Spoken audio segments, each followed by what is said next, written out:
My stepmother thought she disposed of the evidence behind the cemetery chapel. She dropped my late father's cedar cigar box into a wet dumpster, assuming it held nothing but memories. I waited in the rain, fished it out, and pried it open. Beneath the torn velvet lining sat a black solid-state drive. I plugged it into my laptop that night. 9 folders, 2,200 audio files. I brought it to the boardroom the next morning and hit play on the first recording. It was the exact conversation where she framed me for stealing from his company 9 years ago. I watched her powdered face turn to ash. I am Chloe, 34 years old, working as a financial fraud investigator in Chicago. Before I share what happened when that recording finished playing, let me know where you are watching from in the comments below. Hit like and subscribe if you believe the truth always finds a way to the surface. The rain did not stop falling as they lowered my father, Richard, into the ground. He built a commercial real estate empire from nothing, yet his burial felt hollow. I stood 50 yards away from the canopy water soaking through my trench coat. I was not welcome under the dry tent. 9 years ago, $250,000 vanished from my father, holding company accounts. The paper trail pointed directly to my college checking account. I did not take the money, but my father told me to pack my bags. I left that night and built a career tracking down people who hide stolen assets. Through the gray drizzle, I watched Veronica, my 50-year-old stepmother, and a former luxury property broker. She dabbed her eyes with a lace handkerchief, leaning on the arm of her hired security. When the service ended, the crowd moved toward the reception tents. Veronica lingered behind. I shadowed her from the tree line. She walked behind the stone chapel, glancing over her shoulder before tossing a wooden box into a green waste bin. I waited until she returned to her guests. My hands were freezing as I dug through wet floral arrangements and discarded programs to retrieve the box. The brass latch was broken.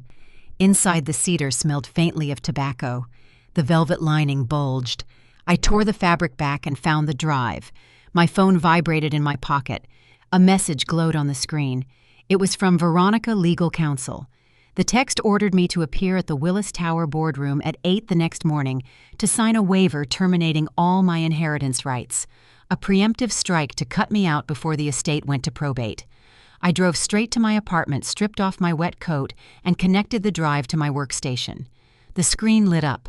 My father had recorded every conversation in his home office for the last 9 years, 9 folders arranged by year, 2,200 files waiting to be heard. I double-clicked the folder labeled 2015, the year I lost my family. The progress bar buffered for a fraction of a second. Audio crackled through my studio apartment speakers.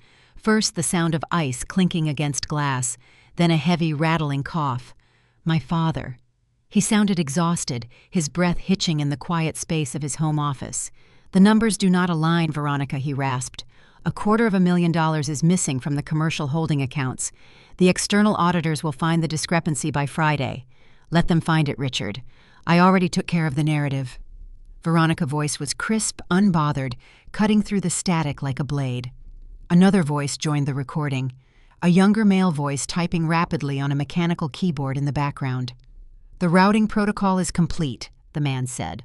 I bounced the destination logs through the university network. The hardware address matches Chloe dorm laptop perfectly. The bank will flag it as a direct wire transfer authorized from her terminal. Chloe Richard voice broke. The sound of a man fracturing. "No. Run the diagnostic again. She would not do this to me." The request pinged directly from her student registry, the technician confirmed. A door closed on the recording. The technician left the room. It was just Veronica and Richard. "I told you her lifestyle was getting out of hand." Veronica murmured, her tone laced with a sickening manufactured sympathy. "She is in serious trouble, Richard. If the executive board sees this data, they will press federal charges. You have to handle this internally. Cut her off.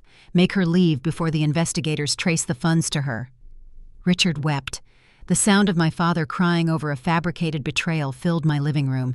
He chose to protect me from prison by banishing me from his life. He thought he was saving me from a criminal indictment. Veronica manipulated his instinct to protect his child, weaponizing his love to isolate him. My father installed a voice-activated dictation system in 2014 to draft his memoirs. He never disabled the ambient recording feature. The system captured every meeting, every phone call, every whispered conspiracy. Veronica never noticed the small red light blinking on his mahogany bookshelf. 4 minutes. That was the length of the audio file. 4 minutes to orchestrate a lie that severed me from my bloodline for 9 years. I did not shatter. My heart rate stayed steady. The investigator in me took the wheel.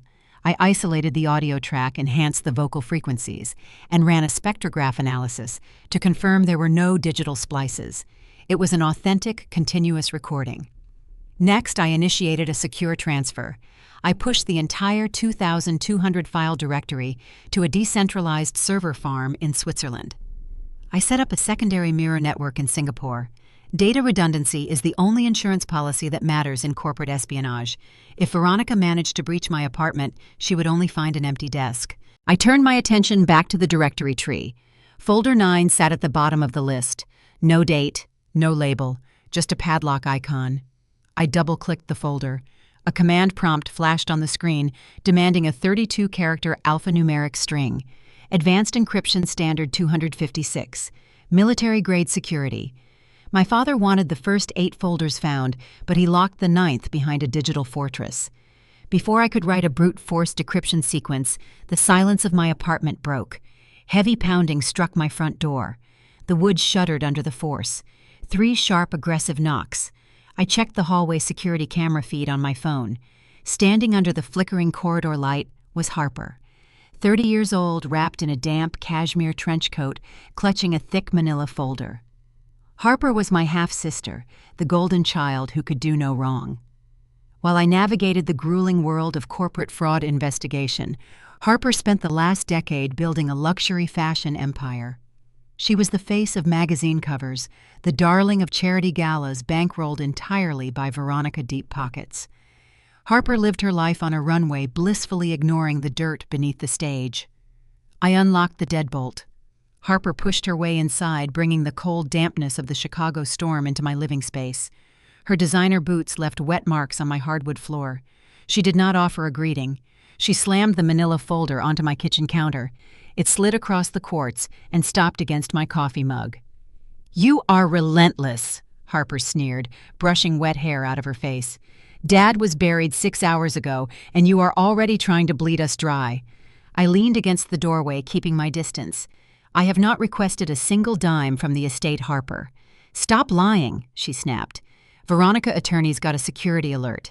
Someone tried to bypass the estate banking portal using your old credentials tonight. You think you can swoop in and grab cash before the probate court steps in?" I looked at the folder on the counter. "What is that?" "Consequences." Harper said, her chin raised in defiance. "Veronica is not going to let you extort this family. She filed an emergency injunction tonight." I picked up the heavy stack of legal paper. The header indicated a civil lawsuit filed in Cook County Court. The plaintiff was Veronica. The legal maneuver was a classic slap suit, a strategic lawsuit against public participation, disguised as a tort claim. Veronica hired a notoriously ruthless firm to draft 100 pages of baseless accusations. The goal was not to win in court. The goal was financial attrition. I scanned the allegations: defamation, tortious interference, and attempted extortion. But the target of the lawsuit made my blood run cold. Veronica was not suing to protect my father's assets. She was petitioning the court to freeze and absorb the independent trust fund left by my biological mother. It was a meager account holding just enough to pay my monthly rent and student loan installments, but it was the only inheritance my real mother ever gave me. Veronica was using her high-powered legal team to drain my resources and crush me with litigation fees. She wanted me to trade my rights to my father's estate in exchange for dropping this frivolous lawsuit. "She is petitioning to freeze your accounts by tomorrow morning," Harper announced, her tone triumphant. "You should have stayed away, Chloe. You stole from him once. We are not going to let you steal from us again." Harper truly believed the narrative. She looked at me with visceral disgust, defending the woman who orchestrated the destruction of our family. I placed the documents back on the counter. I did not raise my voice. I did not defend my innocence. Arguing with a pawn is a waste of breath when you are hunting the queen. "You are standing in my home at midnight," I said, keeping my gaze locked on her eyes, "defending a woman who uses you as a human shield. Tell me, Harper, your new flagship store on Michigan Avenue, did you ever verify the origin of your seed round funding? Or did you just sign the corporate registration where Veronica told you to sign?" Harper frowned. Her posture stiffened. "Leave my brand out of this. I am an auditor," I said, stepping forward. "I track money for a living. Do you really believe your fashion label became profitable in its first year through organic sales? Or do you know deep down that your books are padded with external cash injections? You always play the victim." Harper hissed, her grip tightening on her expensive leather bag. "Dad worked himself to the bone, and you siphoned his accounts to fund your lifestyle. Veronica held him together after you broke his heart. Is that what she told you?" I asked, my voice dangerously calm. "That I broke his heart. Tell me, Harper, when was the last time you actually looked at the holding company ledgers? You sit on the board as a legacy director. Have you ever audited the quarterly reports, or do you just show up to the annual gala in a new dress?" Harper's jaw tightened. "I oversee the creative direction. The finances are handled by professionals." "The finances are handled by Veronica," I corrected her. "You are the sole signatory on the creative accounts. If the Internal Revenue Service ever decides to look into the flow of capital between the real estate firm and your fashion label, Veronica will not be the one facing federal tax evasion charges. You will." The blood drained from Harper's cheeks. The confidence that brought her to my door began to crack. She was not a financial expert, but she was not stupid. The seed of doubt was planted, taking root in the silence between us. She looked away, staring at the floorboards. "Take the lawsuit," Harper said, her voice lacking its previous venom. "Sign the waiver tomorrow morning, or Veronica will leave you bankrupt. Tell your mother her paperwork is noted," I replied, opening the front door. "And tell her I will see her in the boardroom at 8 o'clock tomorrow." Harper grabbed her handbag, turned on her heel, and marched out into the hallway. The door clicked shut, leaving me alone in the quiet apartment. The legal war had officially commenced. Veronica intended to use the lawsuit to leverage my signature on the inheritance waiver. She thought the threat of financial ruin would force me into submission. She had no idea her own voice was currently sitting on an encrypted server in Switzerland waiting to be unleashed. I walked back to my computer. The decryption software was still hammering away at folder 9. I grabbed my blazer from the chair. I had 8 hours to prepare for the boardroom ambush, and I needed to weaponize every second of that 4-minute audio file. The elevator doors slid open on the 40th floor of the Willis Tower. My heels sank into the plush carpet of the reception area. The law firm representing my stepmother occupied the entire penthouse tier. Floor-to-ceiling windows framed a gray morning over Lake Michigan. A junior associate led me into the primary conference room without offering coffee or a greeting. Veronica sat at the head of a sprawling mahogany table. She wore a tailored charcoal blazer that cost more than my first car. Flanking her were 4 attorneys. These were not estate planners. They were high-stakes litigators, the kind of men who defended offshore tax shelters and suppressed corporate scandals. I took a seat at the opposite end of the long table. I was the only person on my side. Veronica did not waste time with pleasantries. She slid a thick document across the polished wood. It stopped mere inches from my hands. "Sign the waiver," she commanded, her voice echoing off the glass walls. "Sign away your claim to the estate right now. If you do, I will instruct my counsel to withdraw the lawsuit against your maternal trust fund. You get to keep your dead mother's savings, and we never have to look at each other again." My biological mother was a public school teacher. She saved every spare dollar to leave me a modest safety net. Veronica was holding a teacher life savings hostage to steal a commercial real estate empire. It was a calculated, ruthless maneuver. She expected me to panic. She expected the threat of financial ruin to force a quick surrender. I did not reach for the pen. Instead, I reached into my leather tote bag. I pulled out a heavy cylindrical Bluetooth speaker. I set it down on the center of the mahogany table. The senior partner to Veronica Wright furrowed his brow. "Miss, if you intend to record this meeting, we do not consent. Illinois is a 2-party consent state." "I am not recording," I replied, pulling my phone from my pocket. "I am sharing a memory." I paired the device. I tapped the screen. The crisp acoustics of the executive boardroom amplified the audio file perfectly. The sound of ice clinking in a glass filled the room. Then came the agonizing cough of my father. $250,000 is missing from the commercial holding accounts. My father's voice played, sounding worn and terrified. "Let them find it, Richard. I already took care of the narrative." Veronica's voice rang out from the speaker, sharp and unmistakable. The recording continued. The technician explained the forged IP address. He detailed exactly how they routed the stolen funds to frame my college laptop. The audio laid bare the precise anatomy of the conspiracy that severed me from my family 9 years ago. I watched the faces of the men sitting next to her.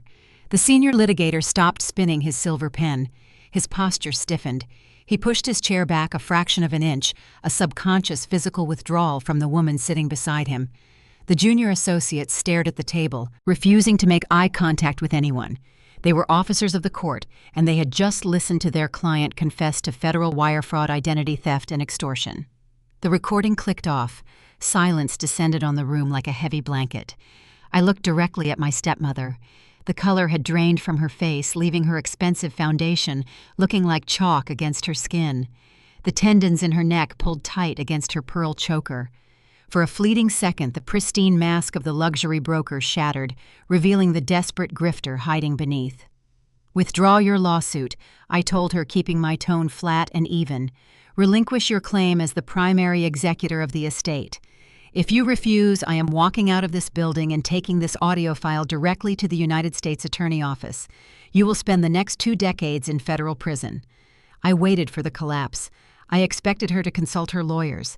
I expected damage control. Instead, Veronica took a slow, deliberate breath. The chalky paleness left her face replaced by a cold flush of adrenaline. The panic vanished. Her lips curved upward into a razor-thin smile. She did not look at her lawyers. She looked at me. She raised her right hand and snapped her fingers. An administrative assistant stepped out from the shadows near the doorway. He carried a thick ivory binder. He walked to the table and dropped it right next to my Bluetooth speaker. The heavy thud echoed against the glass walls. "You really think you are the smartest person in the room," Chloe Veronica said, leaning forward. She steepled her manicured fingers. "You think you can stroll in here with an illegal wiretap and dictate terms to me." "It is not an illegal wiretap," I countered. "The device was in my father's home. He owned the equipment." "He owned the equipment," Veronica agreed, her smile widening. "But he did not own his mind." She tapped the ivory binder. "Open it," she ordered. I pulled the binder closer. I flipped the cover open. The letterhead belonged to Northwestern Memorial Hospital, the Department of Neurology. The dates on the evaluations went back over 9 years. I scanned the first page. The signature at the bottom belonged to a highly credentialed specialist in degenerative brain diseases. "Your father was a brilliant man," Veronica said, her voice dripping with mock sorrow. "But his mind started slipping long before he died. We kept it quiet to protect the stock price of his real estate firm. He was diagnosed with early-onset dementia in late 2014. My chest tightened. I read the diagnostic codes: cognitive decline, paranoia, memory fragmentation. "Do you know the legal precedent for ambient recordings in this state, Chloe?" The senior litigator spoke up, finding his courage now that a defense strategy had appeared. "A recording made in a private residence is only exempt from wiretap laws if the individual initiating the recording has the mental capacity to consent to the surveillance." Veronica leaned back in her chair, triumphant. "A man with documented advanced dementia cannot consent to leaving a recording device active. He lacked the legal capacity. That renders your little audio file inadmissible in probate court. It is inadmissible in civil court. It is fruit of the poisonous tree. If you take that file to the federal authorities, they cannot use it to secure a warrant. If you leak it to the press, my team will sue you into oblivion for publishing illegal surveillance obtained from a mentally incapacitated senior citizen." She had planned for every contingency. Veronica knew my father had a habit of documenting his life. She secured those medical records years ago, laying the groundwork to invalidate any business decisions, amended wills, or audio files he might leave behind. She retroactively stripped him of his voice. The lawyers regained their predatory posture. The senior partner slid the waiver document across the remaining distance until it touched my hands. "The offer remains on the table," the lawyer stated. "Sign the waiver. We drop the suit against your maternal trust. You walk away clean." I stared at the medical report. The diagnosis date aligned perfectly with the timeline of my banishment. She used his declining cognitive state to confuse him, feeding his paranoia, convincing him his own daughter was stealing from him. "You orchestrated the diagnosis," I said, looking up at her. "You shopped for a doctor who would sign off on his incapacity just to shield yourself." "Prove it," Veronica challenged softly. She checked the face of her diamond watch. Actually, do not bother trying. You do not have the resources to fight a protracted legal battle anymore. I have enough to hire counsel, I replied, standing up and grabbing my bag. Veronica let out a sharp, mocking laugh. Check your phone, Chloe. My brow furrowed. I pulled my phone from my pocket.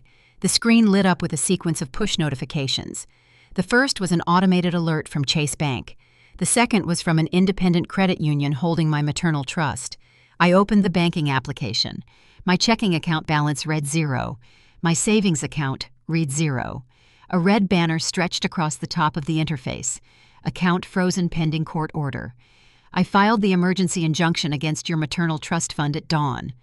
Veronica explained, watching my eyes dart across the screen. But I also submitted a sworn affidavit to the civil court alleging that your personal checking accounts contain commingled funds stolen from the estate. The judge granted a temporary freeze on all your financial assets, pending a full discovery hearing. She trapped me. The boardroom suddenly felt devoid of oxygen. I was standing in a high-rise tower surrounded by hostile attorneys. I possessed a recording that could end her life, but it was trapped behind a legal firewall of her own making. I had no access to my own money to hire a defense attorney. I could not pay my rent. I could not buy a cup of coffee on the street below. You have no money, Veronica said, her voice dropping to a lethal whisper. You have no valid evidence. You have no family. You have until noon to sign that waiver, Chloe, or I will let you starve in the street. I looked at the pen resting on top of the document. The ink cartridge gleamed under the fluorescent lights. The logical choice was to sign secure the release of my mother funds and retreat into the shadows. The survival instinct demanded compliance. I placed my phone in my pocket. I grabbed my Bluetooth speaker and shoved it into my bag. Before I could form a response, the heavy oak door of the boardroom clicked open. The handle turned with a slow, deliberate weight. A man stepped over the threshold, pulling the attention of every lawyer in the room away from the table and toward the entryway. The heavy oak door of the boardroom clicked open. The handle turned with a slow, deliberate weight. A man stepped over the threshold, pulling the attention of every lawyer in the room away from the table and toward the entryway. Marcus walked in. He wore a tailored charcoal suit that fit his broad shoulders perfectly. At 32 years old, he had already built a reputation as one of the most ruthless corporate defense attorneys in the city. He was also my brother-in-law, married to Harper. As an African-American man navigating the cutthroat, predominantly white echelons of Chicago elite legal circles, Marcus never entered a room without owning the narrative. He possessed a commanding presence that immediately altered the air pressure in the boardroom. The senior litigator sitting next to Veronica shifted in his expensive leather chair. I watched the older lawyer swallow hard, his prior confidence faltering just a fraction. They knew who Marcus was. They knew his track record of tearing apart prosecution strategies before a trial ever commenced. Veronica narrowed her eyes. Her fingers tightened around the edge of the mahogany table. Marcus, this is a private meeting. You have no jurisdiction here. Harper is not involved in this phase of the estate settlement. Marcus did not offer a polite greeting. He did not acknowledge the opposing counsel.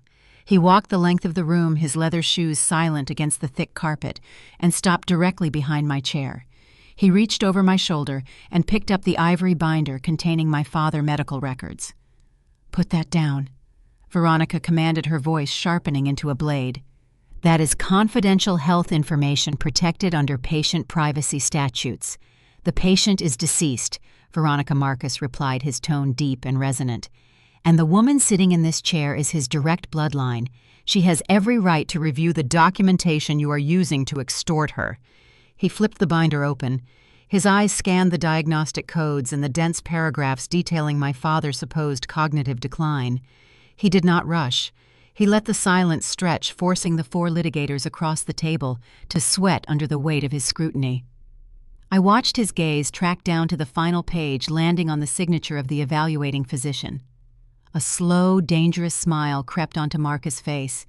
It was the smile of a predator recognizing a fatal miscalculation in its prey. Dr. Julian Eris, Marcus read aloud, tapping the signature line with his index finger. He looked across the table at the senior partner. Did your paralegals even run a basic background check on the certifying physician before you brought this garbage into a negotiation? The senior partner cleared his throat, adjusting his silk tie. Dr. Aris is a highly respected neurologist. His assessment is legally binding.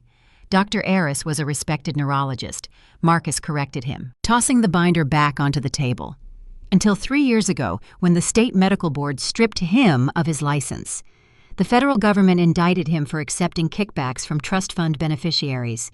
He specialized in writing fraudulent dementia diagnoses to help greedy relatives seize control of family estates. He is currently serving a 72-month sentence in a minimum security federal prison. The blood vanished from the senior litigator face. He turned to look at Veronica Betrayal and panic flashing in his eyes. A lawyer cannot knowingly present forged or fraudulent documents in a legal proceeding without risking disbarment. Veronica had handed them a ticking time bomb, and Marcus had just triggered the detonator. "This document is a fabrication," Marcus stated, his voice echoing off the glass walls. "It holds zero legal weight. It will not stand up in probate court, and it certainly will not invalidate any audio recordings my client wishes to submit into evidence." To punctuate his statement, Marcus grabbed the top sheet of the medical evaluation, the page bearing the fraudulent signature, and ripped it straight down the center. The sound of tearing paper was deafening in the quiet room. He dropped the shredded halves onto the polished wood. "I am officially stepping in as legal counsel for Chloe," Marcus announced, resting his hands on the back of my chair. "I am representing her pro bono. Any further communication regarding her assets, her inheritance, or her maternal trust fund will go through my office.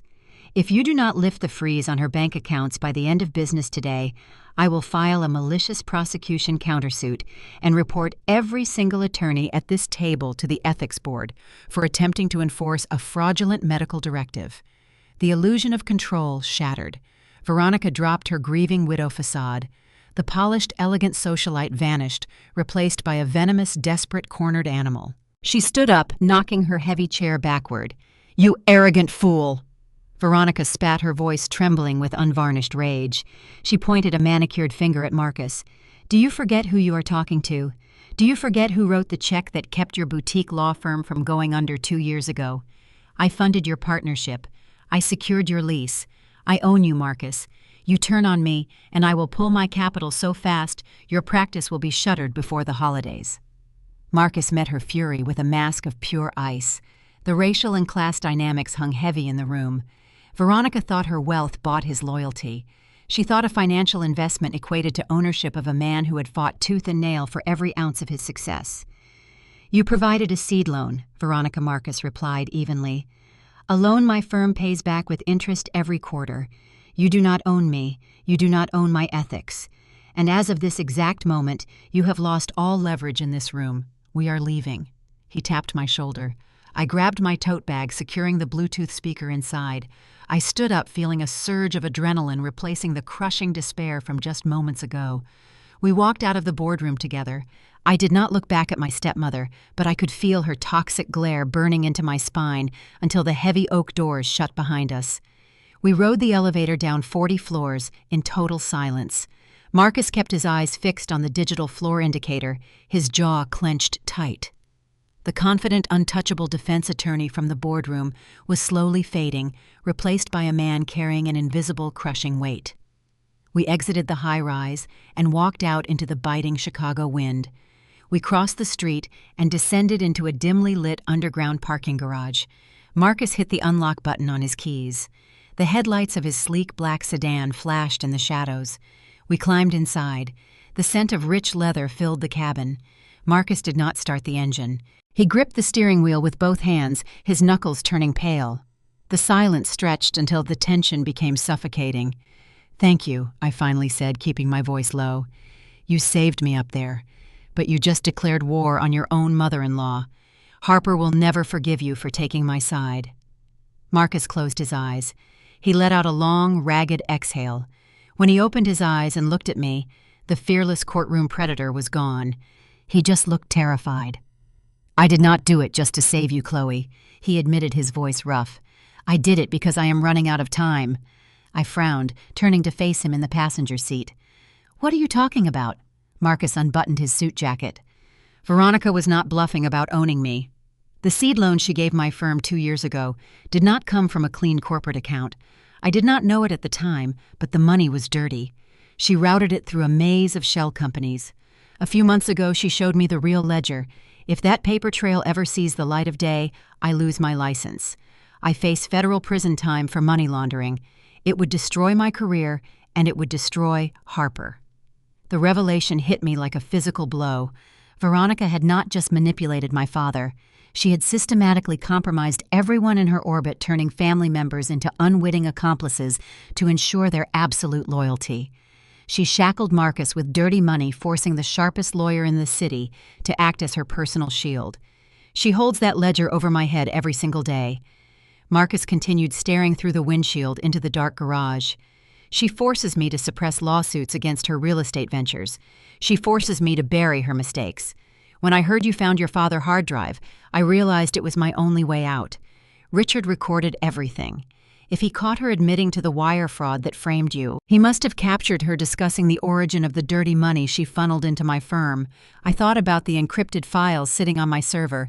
There are 2,200 files, I said, but the most sensitive data is locked. My father placed a military-grade encryption on a specific directory.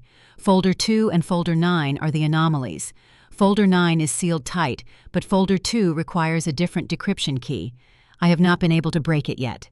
Marcus turned to me, his eyes burning with a desperate intensity. We have to break it, Chloe. If Veronica realizes her medical record strategy failed, she will not just freeze your accounts. She will trigger the trap she set for me. She will leak the ledger to the Bar Association to punish me for walking out of that room. We need the audio files proving she orchestrated the laundering scheme. We need to find her vulnerability before she destroys both of us. The battle lines had shifted. This was no longer just about clearing my name and reclaiming my inheritance. I was now tethered to the survival of my sister husband. Our enemies were united, and our only weapon was a cache of locked digital files. Drive us to your office, I told him, pulling my laptop from my tote bag. The firewall at your firm is stronger than my home network. I need secure bandwidth to run a decryption algorithm on Folder 2. Marcus started the engine. The sedan roared to life, its headlights cutting through the darkness of the garage. We sped out onto the slick city streets.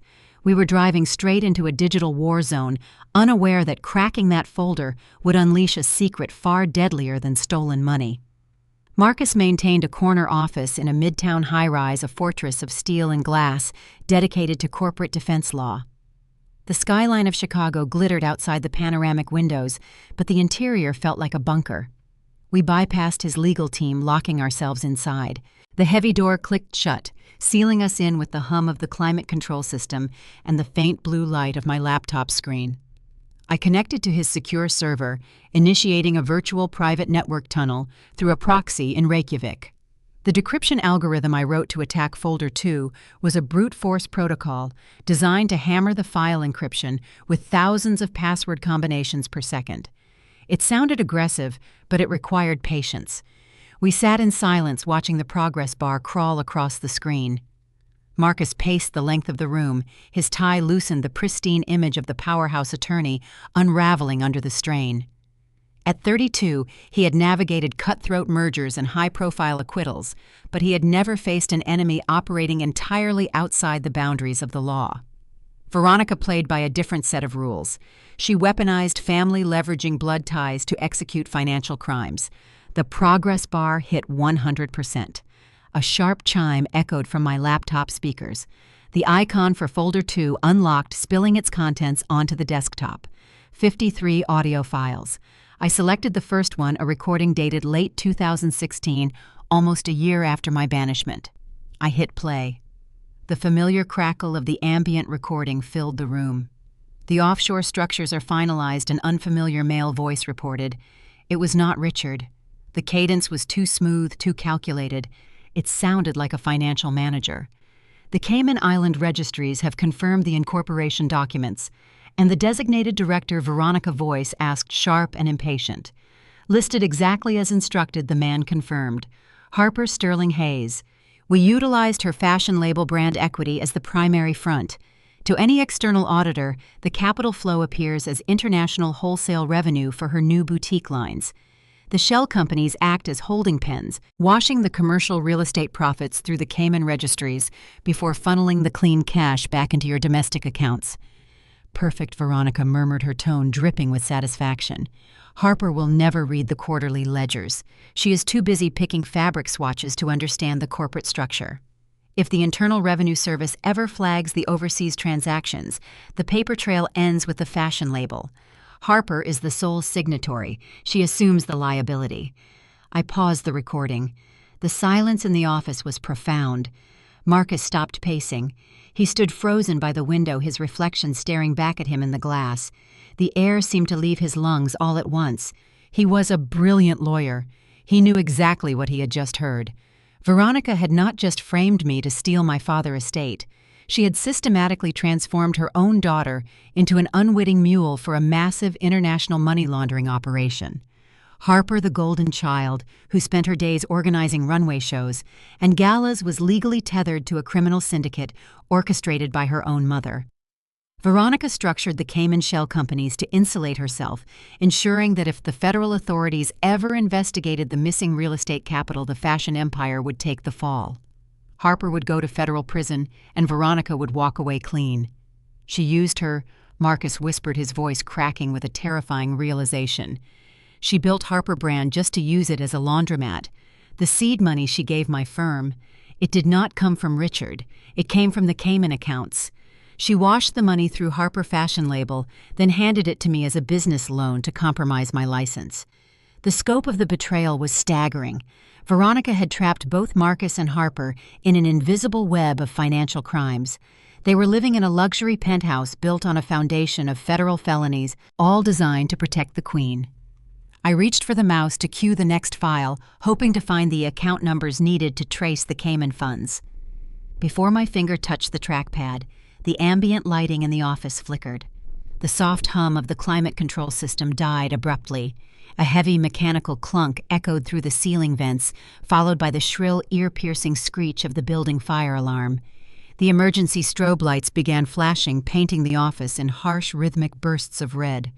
Marcus frowned, stepping away from the window. "That is not a drill. I know the testing schedule for this building. That is a hard trigger." My laptop screen glitched. The decryption software window minimized on its own. A black command prompt box materialized in the center of my display. Lines of green code began scrolling, rapidly executing unauthorized commands. "Someone is inside the network," I said, my heart slamming against my ribs. My fingers flew across the keyboard, desperately trying to initiate a manual disconnect. "They bypassed your firm firewall. They are running a remote wipe protocol targeting the active drive." Hal, Marcus demanded, rushing to the desk. "My servers are secure. They are not hacking from the outside." I realized, watching the code bypass the secondary security layers with terrifying speed. "They have direct access to your local area network. Someone is physically plugged into a terminal on this floor." The realization hit us simultaneously. The fire alarm was not a warning. It was a distraction. Veronica did not wait for the probate court to resolve the dispute. She had mobilized a different kind of asset. She hired a corporate espionage team to infiltrate the building under the cover of a fabricated emergency. They triggered the alarm to evacuate the floor, ensuring unobstructed access to the server room to hunt down the audio files she knew I possessed. The progress bar on the remote wipe protocol hit 20%. They were deleting the decrypted contents of Folder 2. I did not attempt to fight the hack. Engaging a professional cyber team on their own local network is a losing battle. I grabbed the physical solid-state drive connected to my laptop and yanked the USB cable hard. The drive disconnected abruptly. An error message popped up on my screen indicating a failed data transfer. The hackers had lost their connection to the source files, but they knew exactly which terminal was accessing them. "We need to leave," I told Marcus, shoving the drive into my bag and slamming my laptop shut. "They know we are in this office. Once they realize the wipe failed, they will come looking for the physical hardware." Marcus did not hesitate. He moved to the heavy oak door, bypassing the electronic lock system and engaging the manual deadbolt. "The elevators will automatically ground to the lobby during a fire alarm," he said, his voice tight with adrenaline. "The stairwells are the only way out, but they will bottleneck the exits." The sound of heavy, deliberate footsteps echoed from the corridor outside his office. It was not the frantic rush of employees evacuating. It was the measured, synchronized tread of a tactical sweep. "They are already here," I whispered, backing away from the door. Marcus scanned his office, his eyes landing on a discreet panel integrated into the mahogany wall paneling behind his desk. He pressed his palm against a hidden latch. The wood popped open, revealing a narrow service corridor used for maintenance access to the HVAC and electrical routing for the high-rise. It was tight, dark, and thick with dust, but it bypassed the main hallways entirely. "Go," Marcus ordered, gesturing toward the opening. I squeezed through the narrow gap, the rough concrete scraping against my blazer. Marcus followed closely behind, pulling the wooden panel shut just as the handle on his office door began to rattle violently. The sound of splintering wood echoed behind us as they breached his office. We moved as quickly as we could through the dark service corridor, navigating around exposed pipes and thick bundles of wiring. The flashing red strobes of the fire alarm filtered through the ventilation grates, casting eerie, shifting shadows across our path.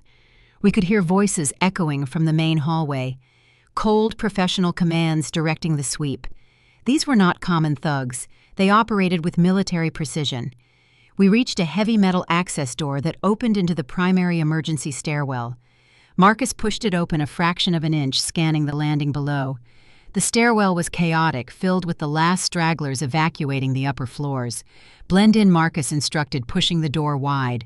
We stepped out onto the concrete landing, merging seamlessly with a group of anxious accountants hurrying down the stairs. I kept my head down, gripping my tote bag tight against my chest. The solid state drive felt like a lead weight pressing against my ribs.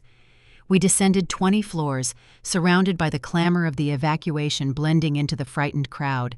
We spilled out into the lobby, pushing through the revolving doors and out into the biting Chicago night. The street was chaotic, filled with emergency vehicles, flashing lights, and displaced office workers huddled together on the pavement. We did not stop moving. We walked briskly away from the building, disappearing into the dense urban landscape.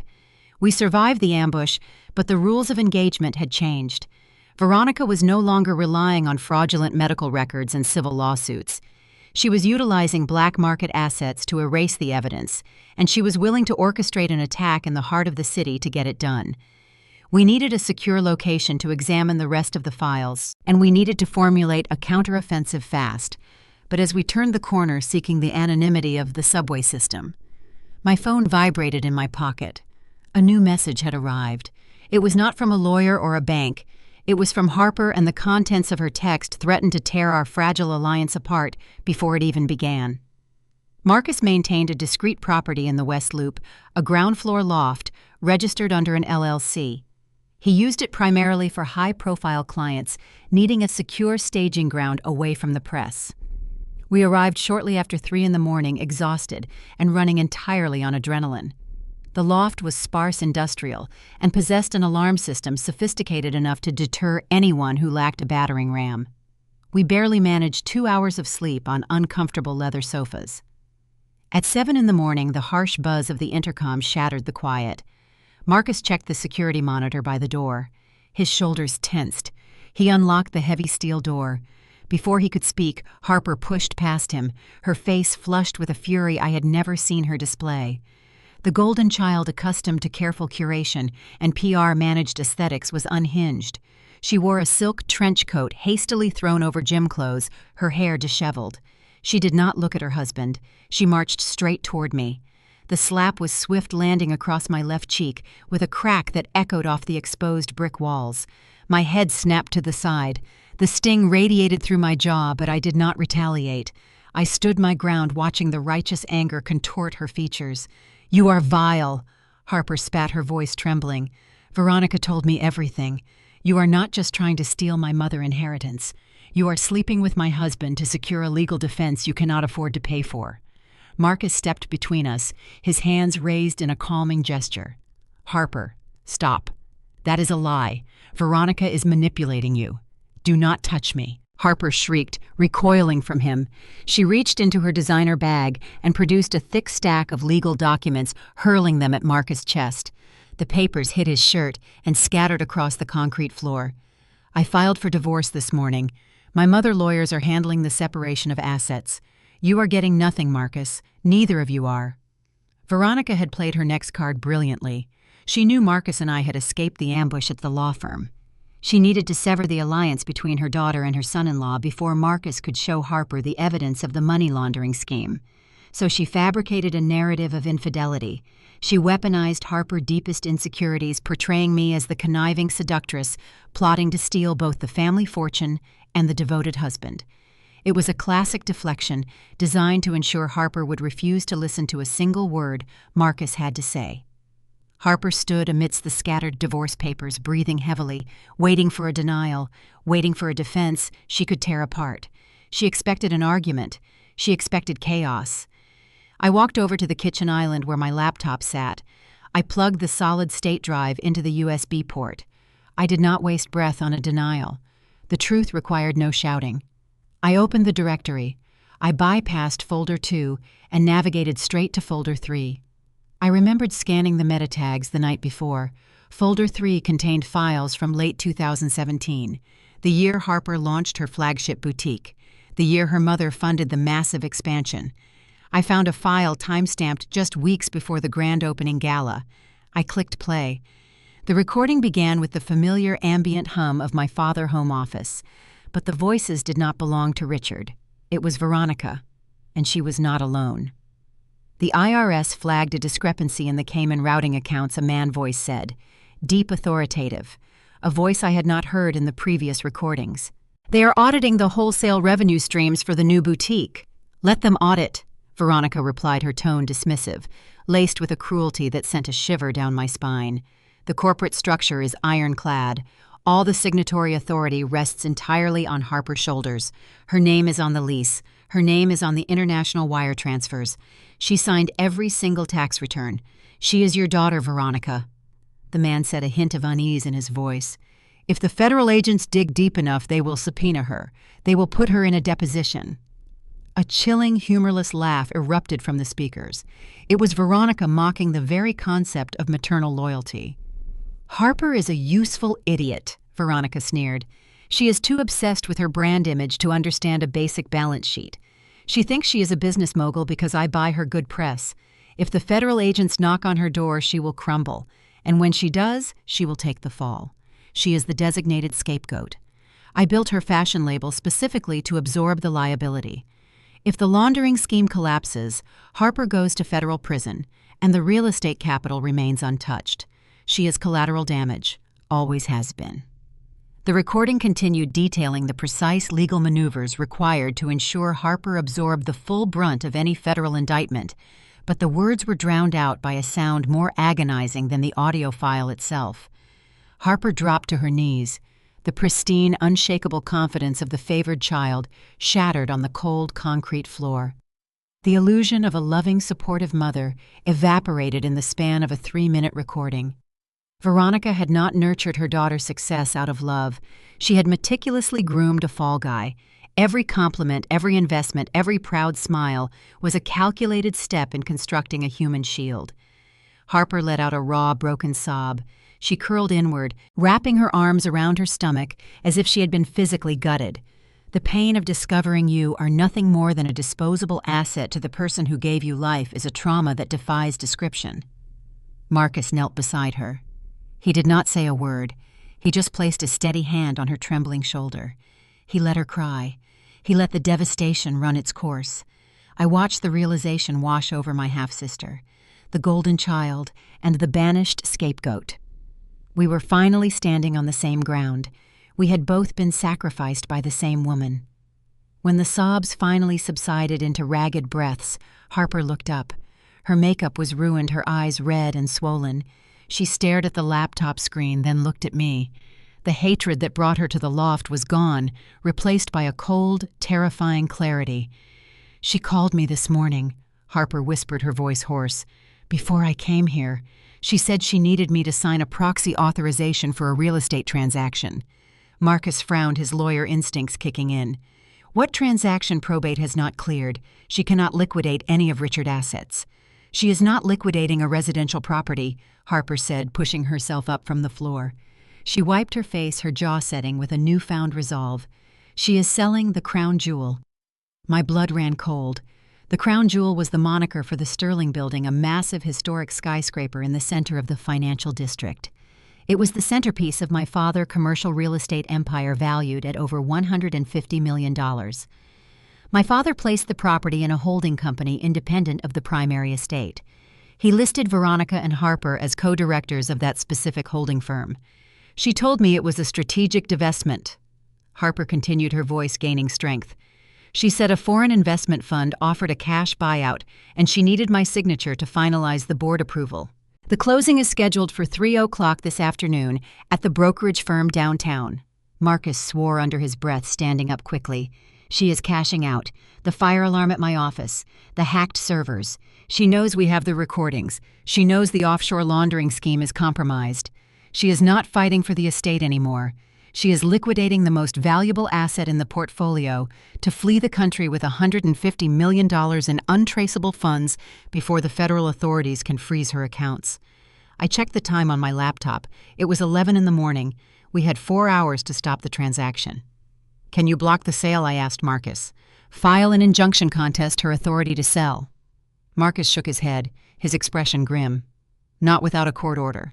If Harper is listed as a co-director, her signature authorizes the sale. Veronica will have a notary present. Once the ink dries and the wire transfer initiates to an offshore account, the money is gone. The property changes hands. It will take years of international litigation to unravel a sale to a foreign entity." "Then we do not use the courts," Harper said. I looked at my sister. The naive fashion icon was gone.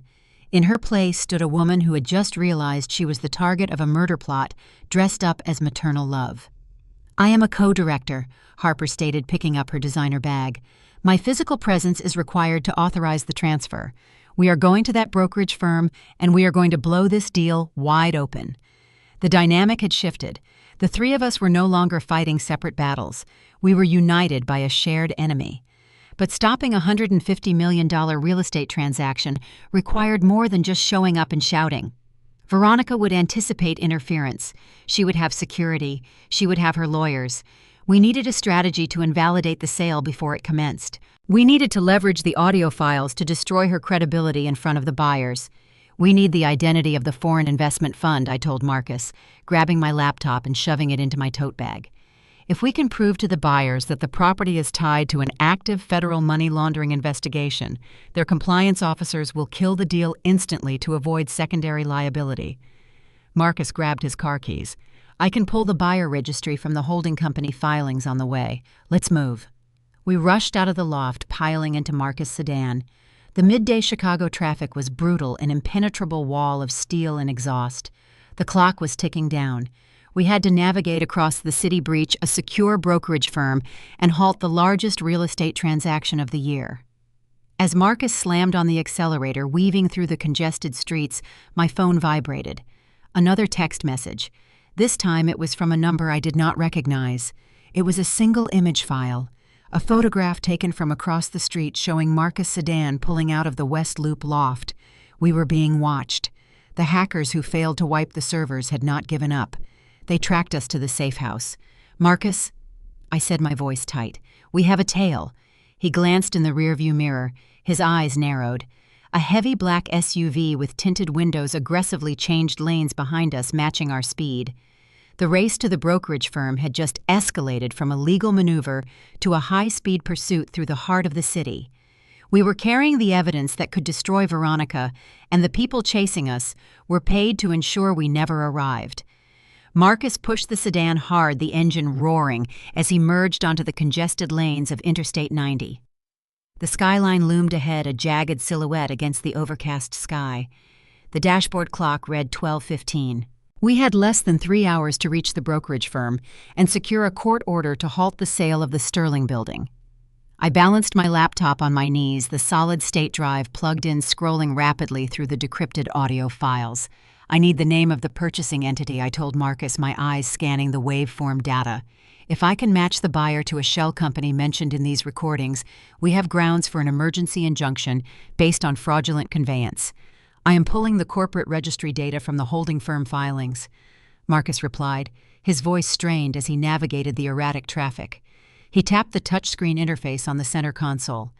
"The listed buyer is a foreign investment group, Vanguard Horizon Equities, registered out of Luxembourg. I typed the name into the search bar of my audio indexing software. Vanguard Horizon, I muttered, waiting for the algorithm to cross-reference the transcribed text. The search returned 0 hits. Nothing in the recordings mentions Vanguard. It is a fresh shell. Veronica established a clean front to execute the buyout. Harper sat in the back seat, her hands gripped tightly together. The shock of her mother betrayal had hardened into a cold, focused anger. "If the shell is clean, how do we stop the transaction?" she asked. "We need a judge to issue an emergency stay," Marcus explained, glancing constantly at the rearview mirror. "I can draft the motion from the car, but we have to file it in person at the Daily Center courthouse before we hit the brokerage firm. It is a long shot. Judges do not freeze $100 million transactions based on unverified audio files without a formal evidentiary hearing." Before Marcus could elaborate on the legal hurdles, the navigation system on the dashboard flickered. The digital map glitched the projected route, dissolving into a mess of pixelated lines. A red error message flashed across the screen: GPS signal lost. "They killed the navigation," Marcus stated, his grip tightening on the steering wheel. "The interference is localized. They are using a signal jammer." I turned around in my seat. The heavy black SUV was still tailing us, keeping a consistent distance of 3 car lengths. It maneuvered aggressively, mirroring our every lane change. They were not just following us, they were herding us. "They planted a tracker on your car," I concluded, watching the SUV pace us perfectly through the dense traffic. "The hackers who hit your office network probably accessed your vehicle telemetry data. They know exactly where we are heading. They want to run us off the road before we reach the courthouse," Marcus realized. "Hold on." He yanked the steering wheel hard to the right. The sedan lurched across 2 lanes of traffic, cutting off a semi-truck. Horns blared in protest. Marcus exited the interstate via a narrow, curving off-ramp, tires squealing against the asphalt. I looked back. The black SUV took the exit right behind us, unbothered by the erratic maneuver. "They are staying with us," Harper warned, her voice tight with panic. "Not for long," Marcus grunted. He navigated the surface streets of the industrial district, plunging into a maze of narrow alleyways and loading docks. He drove with calculated aggression, utilizing his intimate knowledge of the city grid. He clipped corners, ran through yellow lights, and executed sharp turns down one-way streets, forcing the heavier SUV to brake hard to maintain pursuit. We approached a busy intersection blocked by a slow-moving delivery truck. Marcus did not slow down. He veered into the oncoming lane, accelerating past the truck just as the light turned red. We narrowly missed a crossing city bus. The black SUV tried to follow, but the delivery truck lumbered into the intersection, effectively blocking the pursuit vehicle behind a wall of traffic. "We lost them," Marcus said, breathing heavily. He checked the rearview mirror to confirm the empty street behind us. "But we also lost 30 minutes. The courthouse is out. We do not have time to file the injunction and make it to the brokerage firm before 3. Then we go straight to the brokerage." I decided, closing my laptop. We confront them in the room. We present the audio files directly to the buyers. If Vanguard Horizon is a legitimate investment fund, their compliance officers will pull out the moment we allege federal fraud. "And if they are not legitimate?" Harper asked, a tremor in her voice. "Then we create a scene," Marcus replied grimly. "We refuse to sign the authorization. We stall until the police arrive." We arrived at the downtown brokerage firm with 15 minutes to spare. The building was a testament to extreme wealth, featuring a marble facade and heavily armed private security. Marcus bypassed the reception desk, flashing his Bar Association credentials and citing an urgent confidential transaction involving the Sterling Building Holding Company. The receptionist, intimidated by his authoritative demeanor, directed us to the VIP conference suites on the top floor. We rode the glass elevator upward, the city sprawling out beneath us. The silence in the elevator cab was suffocating. We were about to walk into a room controlled by a woman who orchestrated a money laundering syndicate and framed her own daughter for embezzlement. The elevator doors chimed and opened. We stepped out onto the plush carpet of the executive floor. A pair of heavy mahogany doors stood at the end of the corridor. Marcus pushed the doors open without knocking. The VIP suite was expansive, featuring a long, polished table and floor-to-ceiling windows overlooking the river. Veronica sat at the head of the table, an elegant fountain pen resting between her fingers. Next to her sat the closing attorney from the brokerage firm, organizing a stack of thick legal documents. Opposite Veronica sat a man in a bespoke navy suit. His back was turned to us. He was reviewing the final contract, an untouched glass of water resting beside his elbow. Veronica looked up as we entered the room. Her expression did not falter. She did not display shock or fear. She simply smiled a cold, victorious smirk. "You are late, Harper," Veronica said smoothly, ignoring Marcus and me entirely. "The notary is waiting. Take a seat and sign the authorization so we can conclude this business." "I am not signing anything," Harper stated, her voice surprisingly steady. She stepped out from behind Marcus. "The sale is canceled." The closing attorney looked up confused. "Excuse me, but the board resolution requires unanimous consent from both directors. If Miss Sterling refuses to sign, the transaction cannot proceed. She will sign." Veronica assured the attorney, her eyes locking onto Harper with terrifying intensity. "She is just having a momentary lapse in judgment due to the influence of her companions." Marcus walked to the table. He slammed his briefcase down, producing a hastily drafted document. "This is a formal notice of dispute regarding the ownership structure of the Sterling Building Holding Company. My clients possess evidence of systemic fraud and money laundering orchestrating by the primary director. I advise the purchasing entity to withdraw from this transaction immediately or risk becoming an accessory to federal crimes." The man in the navy suit stopped reviewing the contract. He slowly closed the leather portfolio.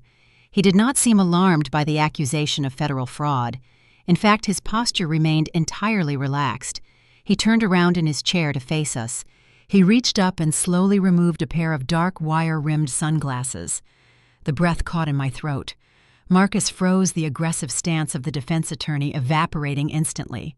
The man sitting across from Veronica was not an anonymous foreign investor. I was not a representative from a Luxembourg equity fund. It was Silas Thorne.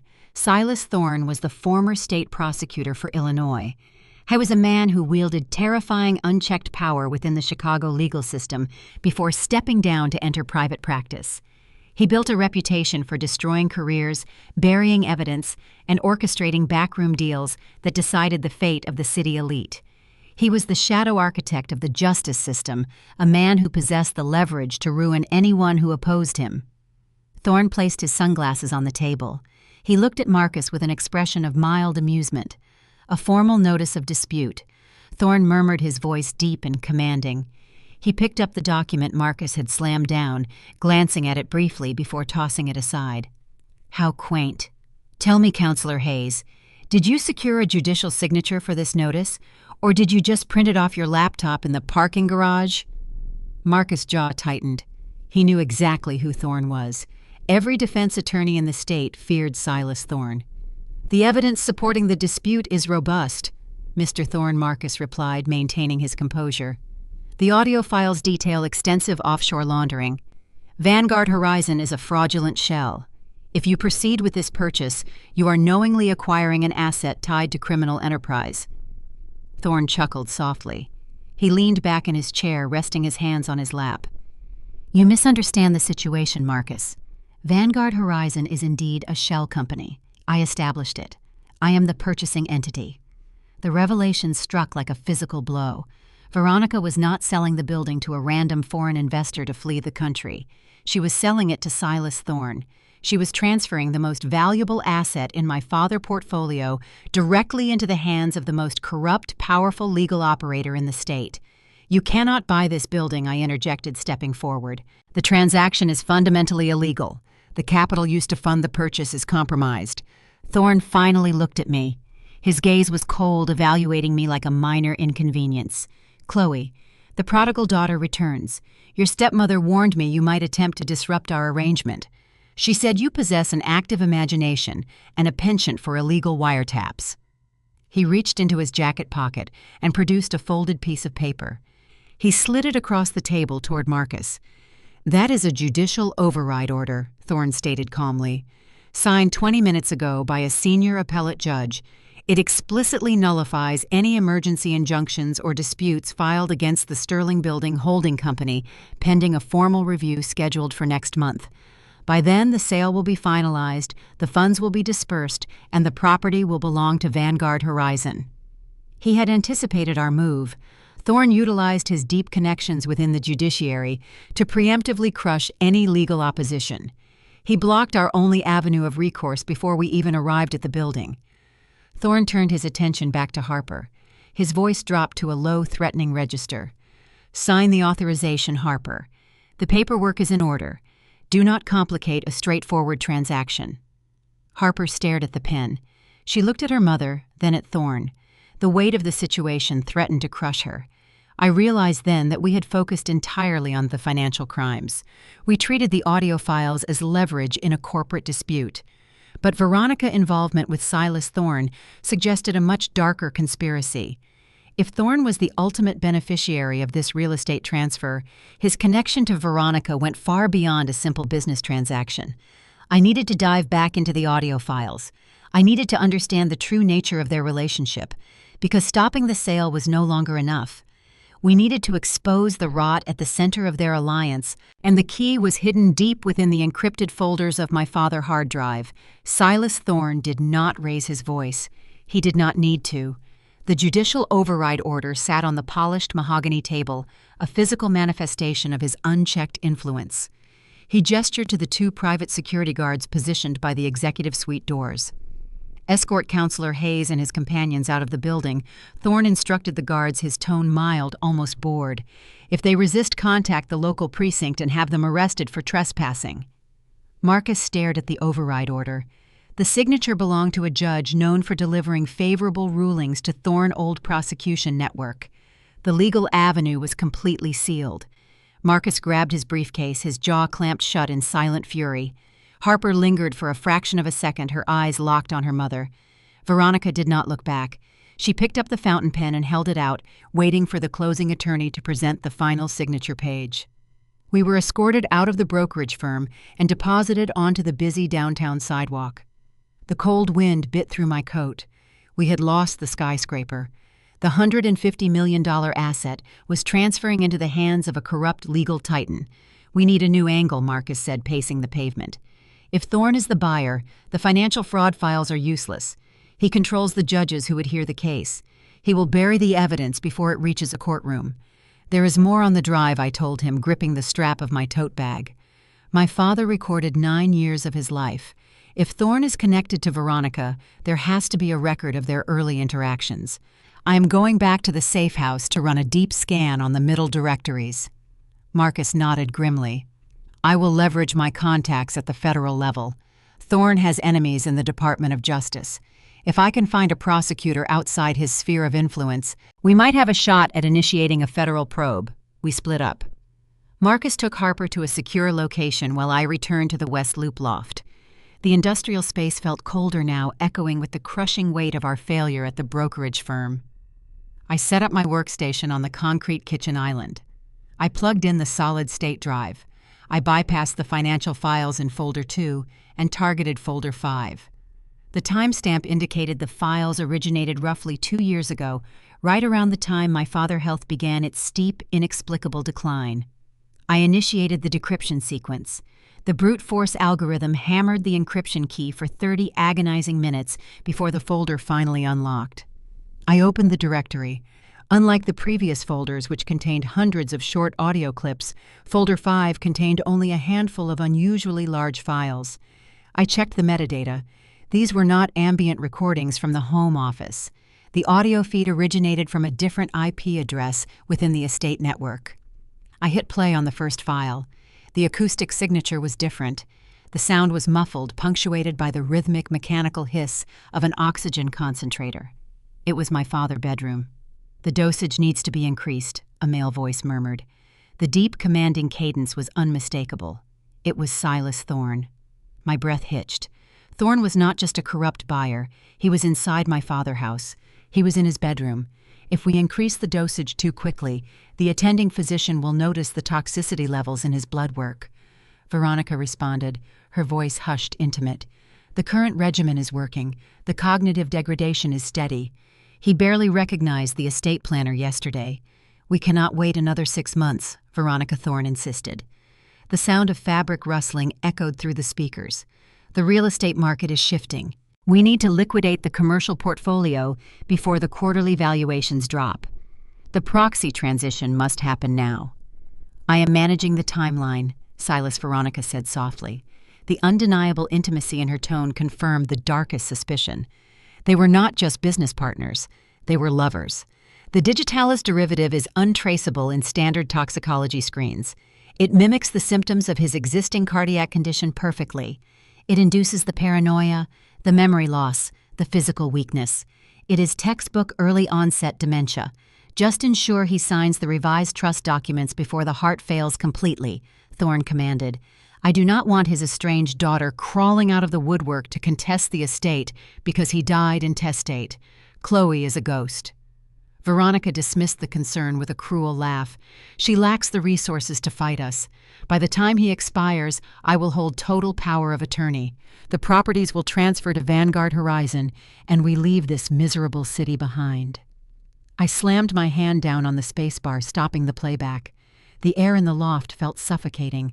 The revelation shattered the boundaries of financial crime. This was not embezzlement.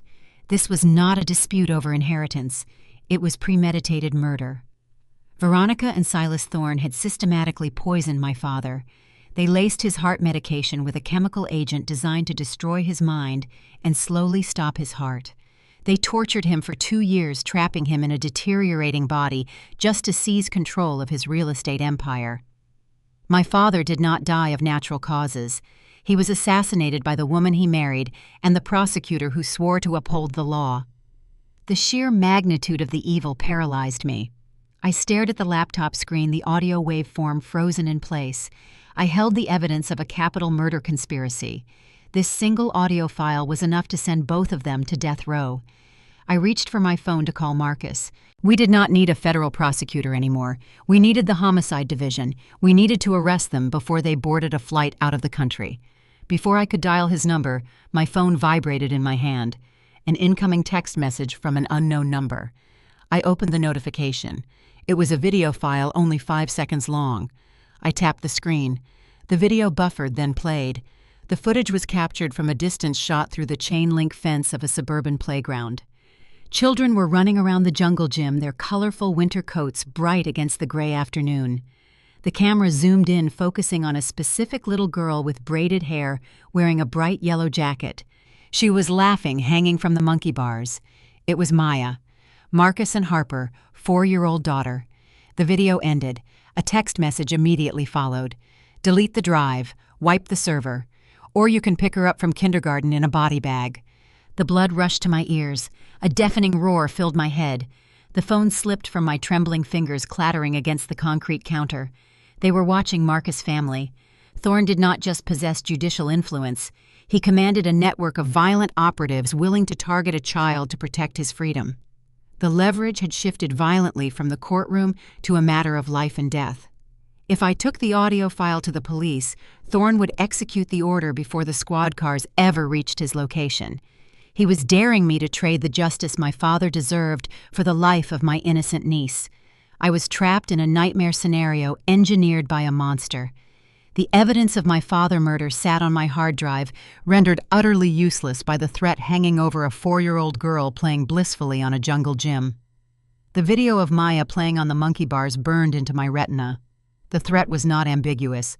It was a promise of violence. I grabbed my phone from the concrete counter and dialed Marcus.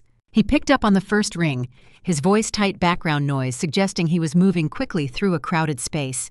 I need you to listen to me very carefully, I told him, fighting the tremor in my voice. Where is Maya? She is at her preschool in Lincoln Park.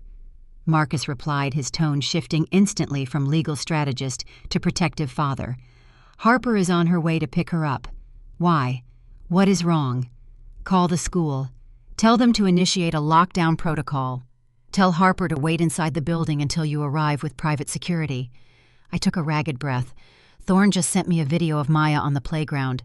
He threatened to kill her if I do not destroy the hard drive. A terrifying silence stretched across the cellular connection. When Marcus finally spoke, the polished, articulate defense attorney was gone. The voice that responded belonged to a man pushed beyond the boundaries of civilization. Do not delete anything. Marcus ordered, his voice dropping to a lethal, vibrating pitch. I am securing my daughter. Then I am going to dismantle that man piece by piece. The call ended. I stood in the empty loft, the hum of the refrigerator the only sound in the cavernous space. Marcus did not cower. The threat against his child ignited a primal wrath that superseded any fear of Silas Thorne power. Over the next 24 hours, the high-profile corporate lawyer vanished, replaced by an operator willing to burn down the entire legal establishment to protect his family. Marcus did not rely on the standard channels of justice. He utilized his access to the American Bar Association's secured databases. He possessed a master credential, a remnant of his time serving on an ethics oversight committee, which granted him backdoor access to sensitive financial disclosures and sealed property records across the state of Illinois. He did not sleep. He bypassed institutional firewalls, tracing the obscure digital pathways Thorne used to conceal his wealth. Marcus tracked the flow of capital from the offshore Cayman shell companies directly into domestic political action committees controlled by Thorne. He mapped the entire architecture of the corruption network. The following evening, I sat in the dimly lit loft nervously monitoring the police scanner frequency on my laptop. Marcus finally returned. He looked exhausted. His suit wrinkled, his eyes bloodshot, but he carried a thick stack of printed ledgers. He dropped the paperwork onto the kitchen island. "Maya is secure," he announced, his voice raspy.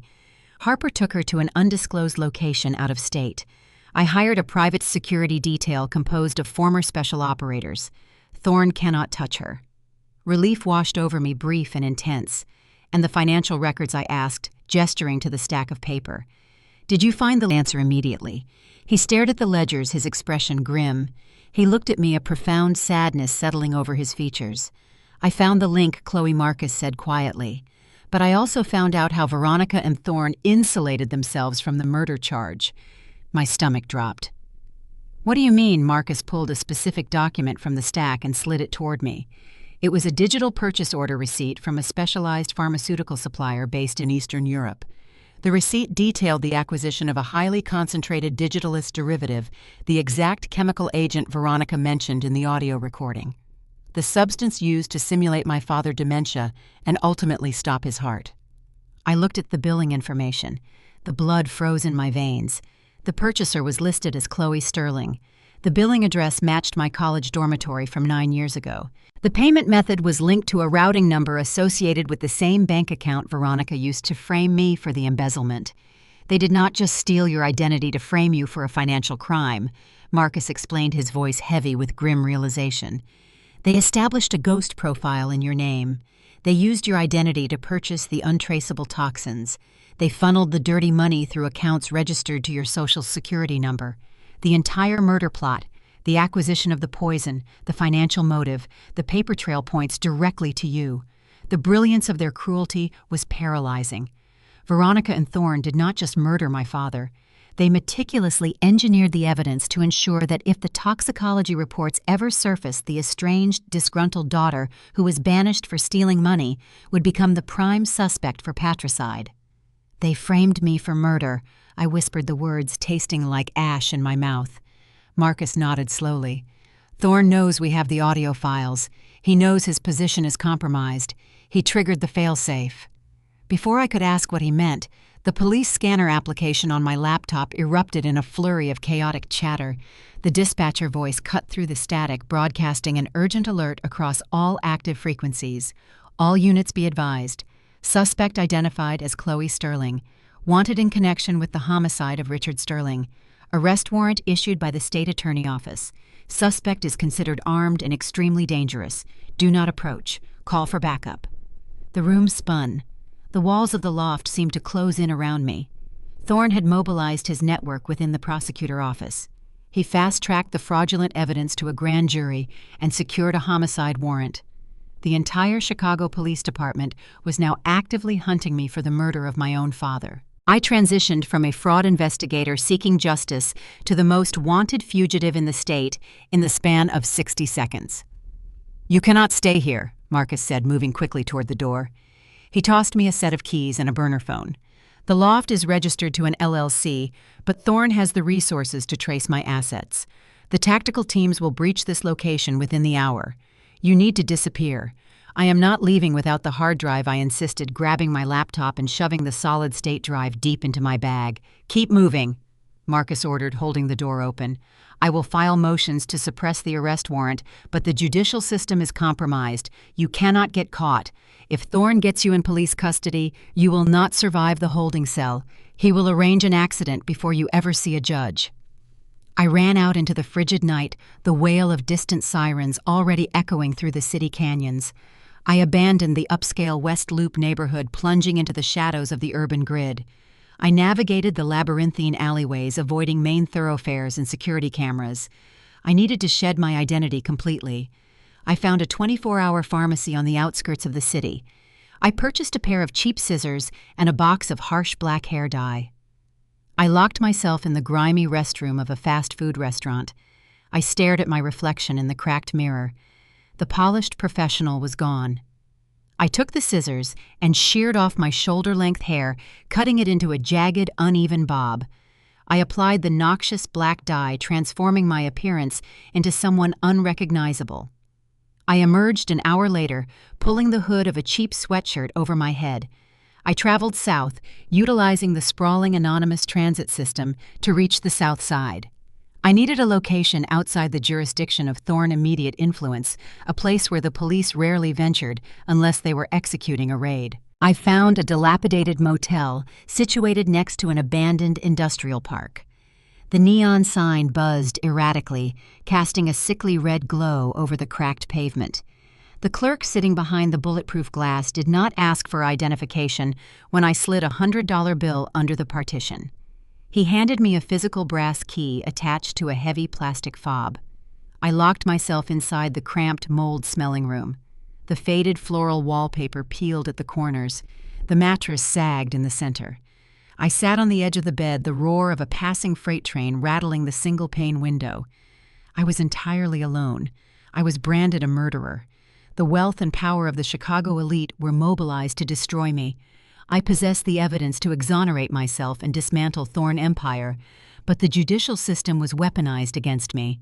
The audio files were a loaded gun, and I had no safe place to pull the trigger. I pulled the burner phone from my pocket. The screen remained blank. I was disconnected from Marcus, isolated from any remaining allies. The hunt was on, and I had to find a way to strike back from the shadows before the tactical teams kicked down my door. The burner phone Marcus provided sat silent on the peeling veneer of the motel nightstand for 48 hours. The isolation in the South Side room was absolute, broken only by the wail of police sirens that spiked my adrenaline every time they passed on the street below. I survived on vending machine snacks and tap water pouring over the encrypted directories on my laptop, searching for any vulnerability in the offshore structures that Marcus had mapped. On the third morning, the screen of the burner phone lit up. An encrypted text message arrived. "Alinea, tonight, 8 o'clock. Come alone with the drive, or the tactical teams get your location coordinates at 8:15. The message was unsigned, but the author was unmistakable. Veronica had bypassed Marcus' network. She located my burner phone signal, likely utilizing Thorne connections within the telecommunications infrastructure to triangulate my position. I was cornered. She held the execution order, and she was dictating the terms of surrender. Alinea was a 3-Michelin-star restaurant nestled in the heart of Lincoln Park. It was an establishment where the tasting menu cost more than my monthly rent, and the waiting list spanned 6 months. It was a fortress of privilege, heavily secured and insulated from the gritty reality of the city streets. Veronica chose the location deliberately. She wanted to orchestrate my humiliation in a public, aggressively opulent setting where any physical retaliation on my part would result in immediate arrest by the private security detail monitoring the dining room. I discarded the oversized hoodie and dressed in the only professional attire I managed to pack before fleeing the loft, a simple black sheath dress that now hung loosely on my frame due to the stress-induced weight loss. I secured the physical solid-state drive in my clutch purse. I took one final precaution before leaving the motel. I purchased a micro-recording device smaller than a quarter and pinned it securely behind the lapel of my dress. My father documented his destruction. I intended to document mine. I arrived at the restaurant precisely at 8. The maitre d' eyed my jagged, dyed black hair with barely concealed disdain, but when I provided the reservation name, his demeanor shifted to obsequious compliance. He escorted me through the hushed, softly lit dining room. The clientele murmured in low tones over plates of avant-garde cuisine. Veronica sat at a secluded corner booth. She wore an emerald green silk blouse, diamonds flashing at her throat and wrists. She looked radiant, entirely unburdened by the fact that she had murdered her husband and framed her stepdaughter. She was sipping a glass of vintage Pinot Noir. I slid into the booth opposite her. "I did not touch the menu. You look dreadful." "Chloe." Veronica observed her tone conversational, as if we were meeting for a casual brunch. "Running from a homicide warrant clearly does not suit your complexion." "Cut the performance," I said, keeping my voice low. "You requested a meeting. State your terms." Veronica smiled, placing her wine glass delicately on the crisp white linen tablecloth. She reached into her designer handbag and withdrew a thick manila envelope. She tossed it onto the table. It landed with a heavy, authoritative thud. "The state attorney office drafted the indictment this afternoon," Veronica informed me, tapping the envelope with a manicured fingernail. "It contains the forged purchase orders for the Digitalis derivative, the offshore routing numbers linked to your Social Security profile, and sworn affidavits from medical professionals confirming your father toxicology reports. The narrative is bulletproof. A disgruntled, estranged daughter sneaks back into the estate, poisons her wealthy father, and attempts to frame her stepmother using fabricated audio files to steal the inheritance. The audacity of her lie was suffocating. She constructed a legal labyrinth with no exit. You turn over the physical drive right now." Veronica continued, leaning across the table, her voice dropping to a harsh, demanding register. "You sign a full confession to the embezzlement charges from 9 years ago, invalidating your credibility as a witness. In exchange, Silas will instruct the prosecutor to drop the homicide indictment. I have a private charter waiting at Midway Airport. You board the flight tonight. It drops you in Oaxaca with $50,000 in cash. You never return to the United States. You cease to exist. And if I refuse, I ask maintaining eye contact. If you refuse, I send a text message to the tactical commander waiting outside this restaurant." Veronica replied, her smile returning. "They raid this table. You are arrested for capital murder. You will be denied bail. You will spend the next 40 years in a maximum security federal penitentiary." She laid out the extortion parameters with chilling precision. "Trade the evidence for exile or face a fabricated life sentence." I reached up slightly, adjusting the lapel of my dress to ensure the micro-recorder captured the audio clearly. "You admit it then," I said, prompting her. "You admit you and Thorne poisoned him. You admit you structured the Cayman accounts to frame Harper. Say it." Veronica chuckled softly, a sound devoid of any genuine amusement. She picked up her wineglass, swirling the dark red liquid. "You truly are your father-daughter," she mocked, "always trying to capture the confession on tape. You think I am unaware of your tactics." Chloe Veronica reached down. She lifted the corner of the heavy floor-length tablecloth, exposing the underside of the table. Fastened securely to the wood was a sleek, black, rectangular device roughly the size of a paperback book. A small green LED light pulsed steadily on its surface. A military-grade signal jammer, Veronica explained, letting the tablecloth drop back into place. It emits a localized electromagnetic pulse that disrupts all audio recording devices, cellular signals, and Wi-Fi networks within a 5-foot radius. Your little lapel microphone is currently capturing nothing but white noise. You cannot broadcast from this table. You cannot record this conversation. You have zero leverage. The trap snapped shut. The technological countermeasure neutralized my only defensive strategy. The micro-recorder was useless. The ambient noise of the upscale restaurant masked our conversation entirely.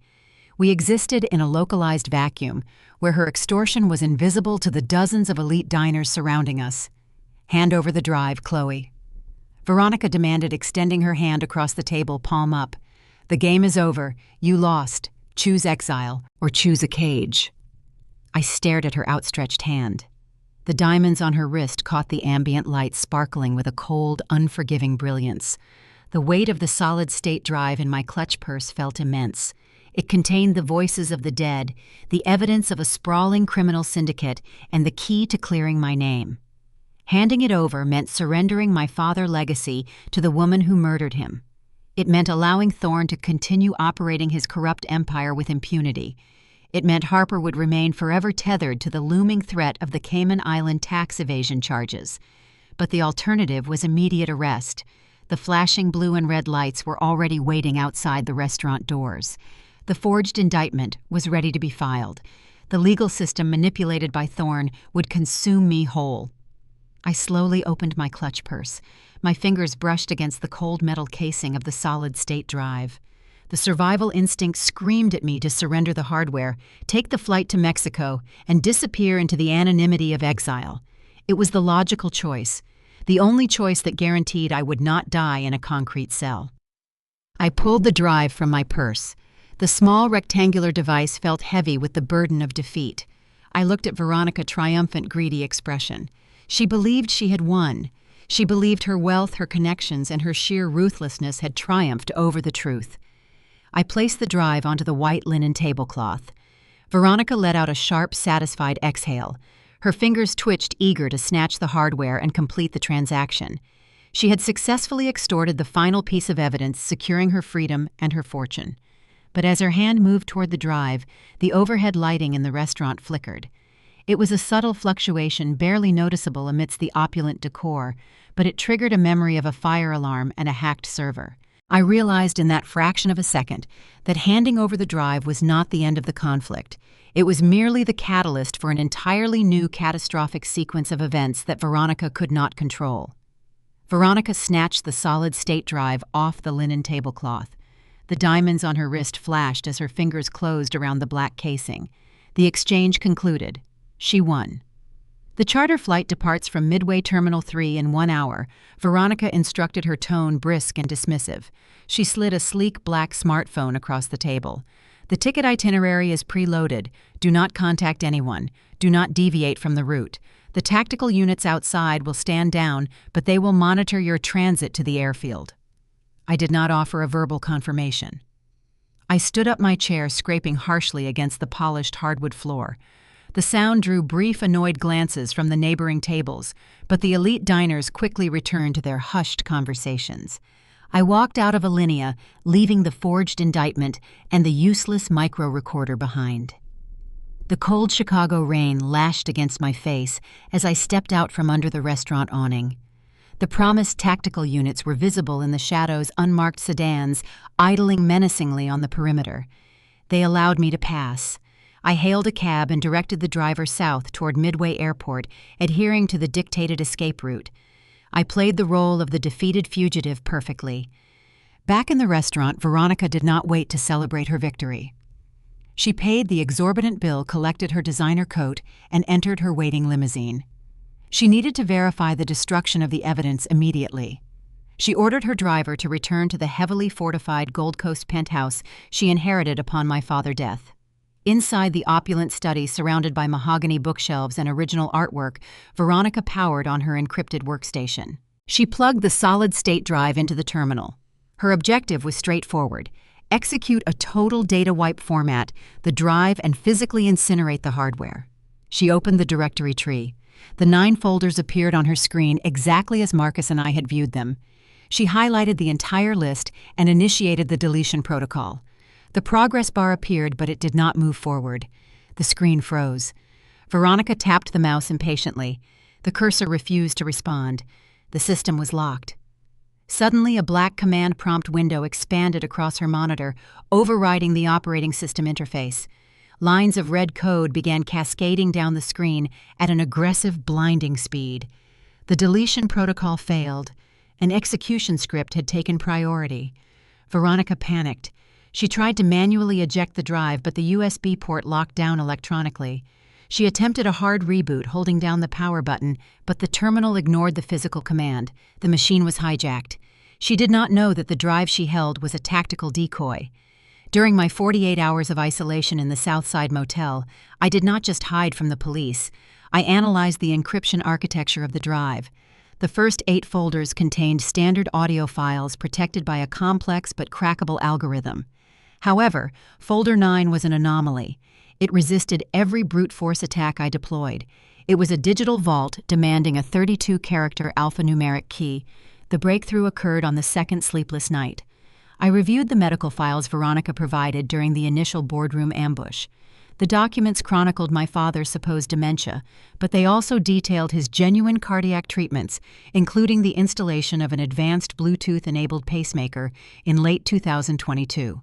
The device transmitted biometric telemetry data directly to his secure server. My father was a meticulous, paranoid man. He anticipated betrayal. He knew if his enemies breached his network, they would utilize brute force algorithms to steal his files. He required a password that was entirely organic, unpredictable, and intrinsically tied to his mortality. I utilized a backdoor exploit Marcus provided to query the cloud storage backup of my father's medical records. I isolated the telemetry log from the exact date and time recorded on his death certificate. The pacemaker registered a specific erratic sequence of electrical impulses in the final moments before his heart stopped beating. I converted the numeric values of his final dying heartbeats into an alphanumeric string. I entered the 32-character sequence into the decryption prompt for Folder 9. The padlock icon shattered. The folder opened. Folder 9 did not contain audio files. It was not a recording of a conversation. It was an executable payload. It was a dead man's switch. My father programmed a retaliatory virus designed to remain dormant until the specific encryption key unlocked the directory. Once activated, the payload restructured the solid-state drive. It transformed the hardware from a passive storage device into a predatory infiltration tool.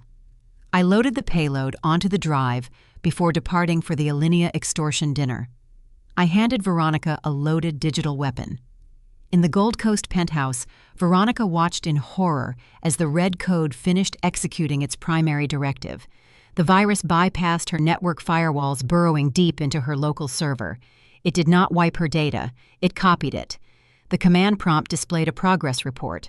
The virus actively mirrored her financial ledgers, the offshore routing numbers, the communications logs with Silas Thorne, and the forged property transfer deeds. It collected every piece of evidence she stored on her supposedly secure network. "Stop!" Veronica shrieked at the unresponsive machine, frantically slamming her fists against the keyboard. The progress bar hit 100%. The red text changed to a bold, glaring white message. Transmission complete. Package delivered to Federal Bureau of Investigation, Financial Crimes Division Field Office, Chicago. The screen went black. The terminal shut down permanently, its internal components fried by a localized voltage surge initiated by the virus. The solid-state drive smoked slightly in the USB port, completely destroyed. Veronica stared at the dead monitor. The realization of her catastrophic failure crashed over her. She did not execute the threat. She activated the countermeasure.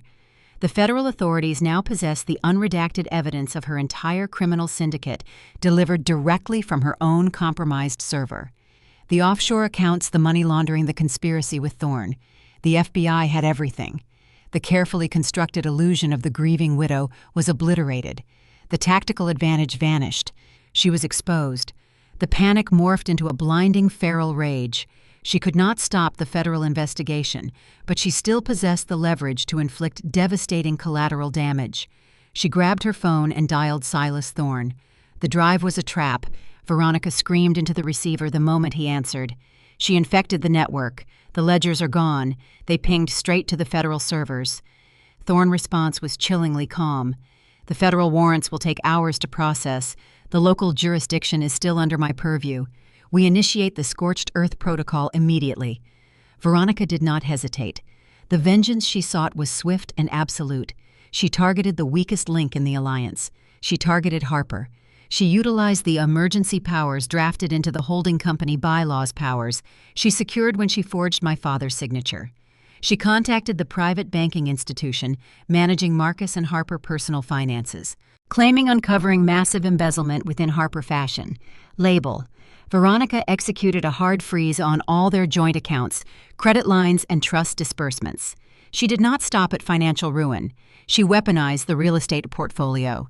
The luxury townhouse where Marcus, Harper, and Maya resided was technically owned by a subsidiary of the primary holding firm. Veronica filed an immediate aggressive eviction notice citing breach of fiduciary duty and fraudulent occupation.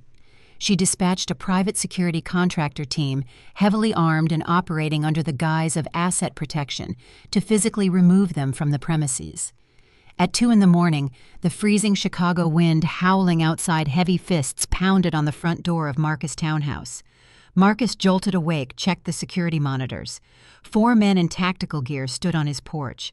They were not police officers serving a warrant. They were mercenaries executing an illegal eviction. He woke Harper, thrusting a terrified Maya into her arms. "Get her dressed, now!" The heavy oak door splintered under the force of a battering ram. The security contractors breached the foyer, shouting commands. They did not present paperwork. They operated on intimidation. "You have 5 minutes to vacate the premises." The lead contractor barked, his hand resting on his holstered weapon.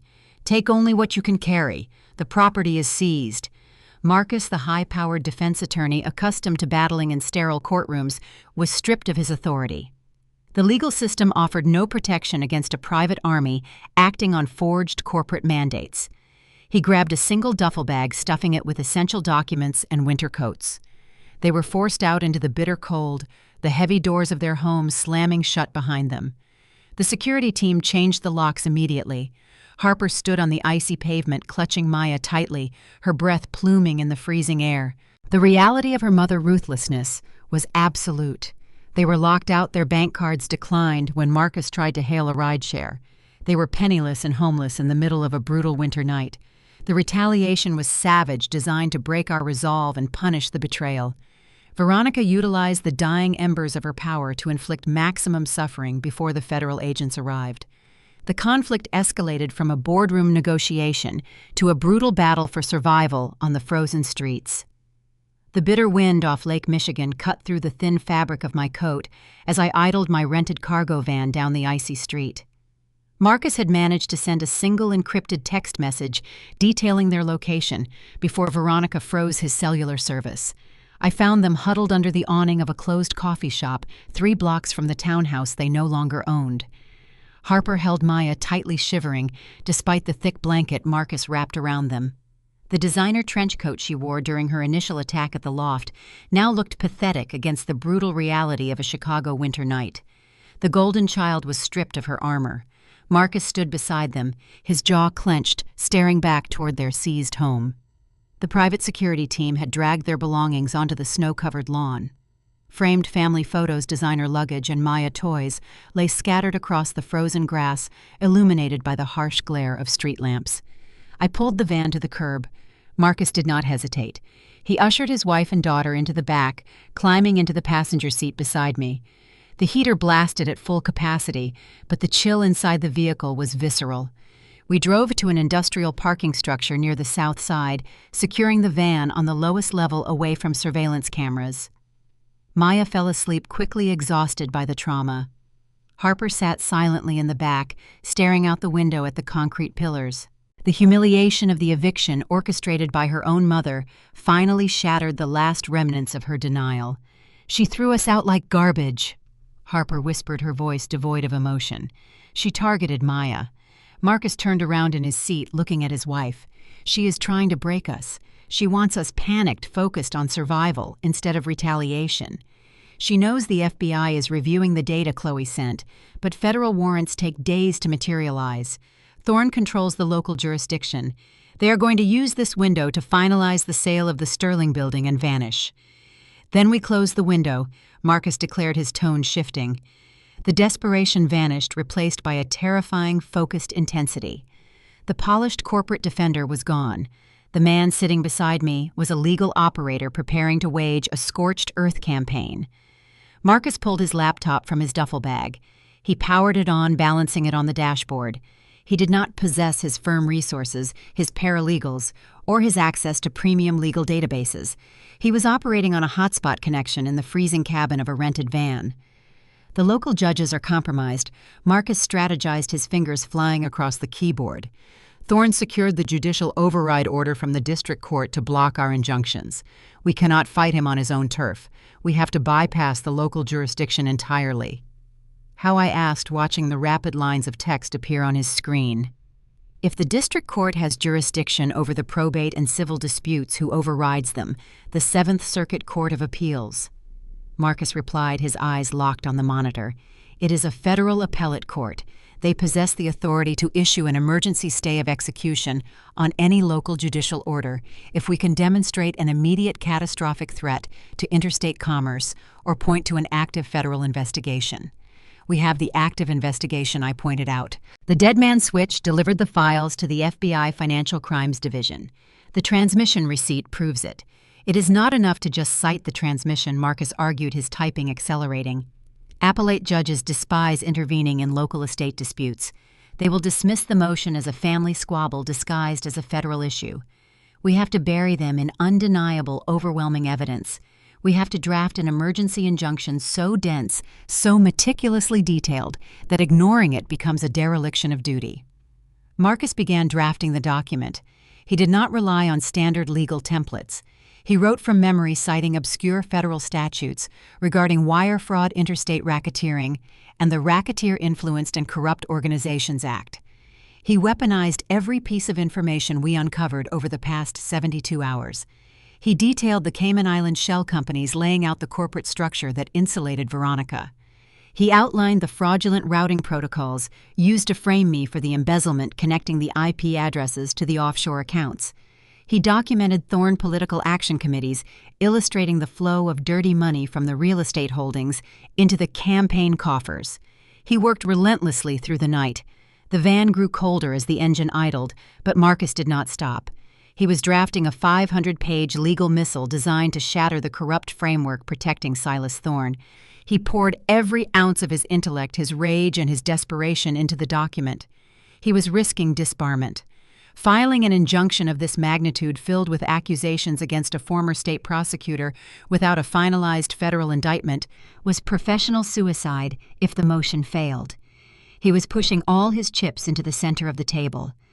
By 5 a.m, the sky began to lighten, casting a pale gray glow over the concrete parking structure. Marcus hit save. He converted the massive document into a PDF and accessed the secure electronic filing portal for the 7th Circuit. "The filing fee requires a verified credit card," Marcus said, his voice hoarse. Veronica froze my accounts. I pulled a prepaid debit card from my wallet. I purchased it with cash during my time in the Southside Motel, specifically for untraceable transactions. I handed it to him. Marcus entered the numbers. The progress bar spun. The screen flashed a confirmation receipt. The emergency injunction was filed. 10 minutes later, Marcus' phone vibrated. An automated email notification arrived from the appellate clerk office. The message contained a case docket number and a scheduling order. "They accepted the emergency filing," Marcus announced, reading the email aloud. "The 7th Circuit granted a preliminary hearing. It is scheduled for 8 o'clock this morning, Courtroom 25A. The relief was temporary. The hearing was not a victory. It was an opportunity to plead for our lives before a panel of federal judges. It was the final desperate stand. If the appellate court denied the injunction, the sale of the Sterling building would proceed at noon. The offshore transfer would execute. Veronica and Thorne would flee, and the forged homicide warrant against me would remain active. We would lose everything." I had less than 3 hours before the hearing. Marcus drafted the legal argument, but the injunction relied heavily on the audio files acting as corroborating evidence.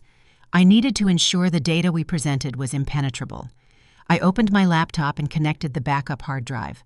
I possessed a secondary copy of the decrypted audio folders secured before the dead man switch destroyed the primary drive. I navigated to Folder 5, the directory containing the recordings from my father's bedroom. I isolated the file detailing the murder conspiracy. I listened to Veronica and Thorne discuss the digitalis derivative, the chemical agent used to simulate the dementia and induce the fatal heart attack.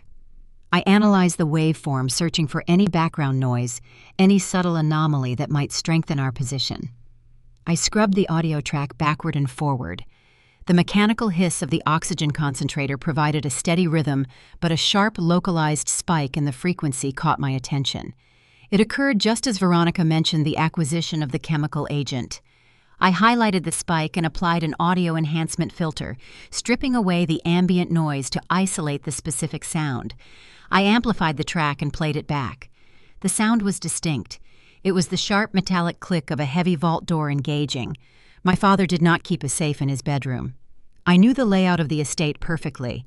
The primary vault was located in the basement, securing the physical property deeds and sensitive corporate documents. But the acoustic profile of the recording placed the sound directly within the bedroom environment. I cross-referenced the architectural blueprints of the estate files I retained from my time reviewing the holding company assets.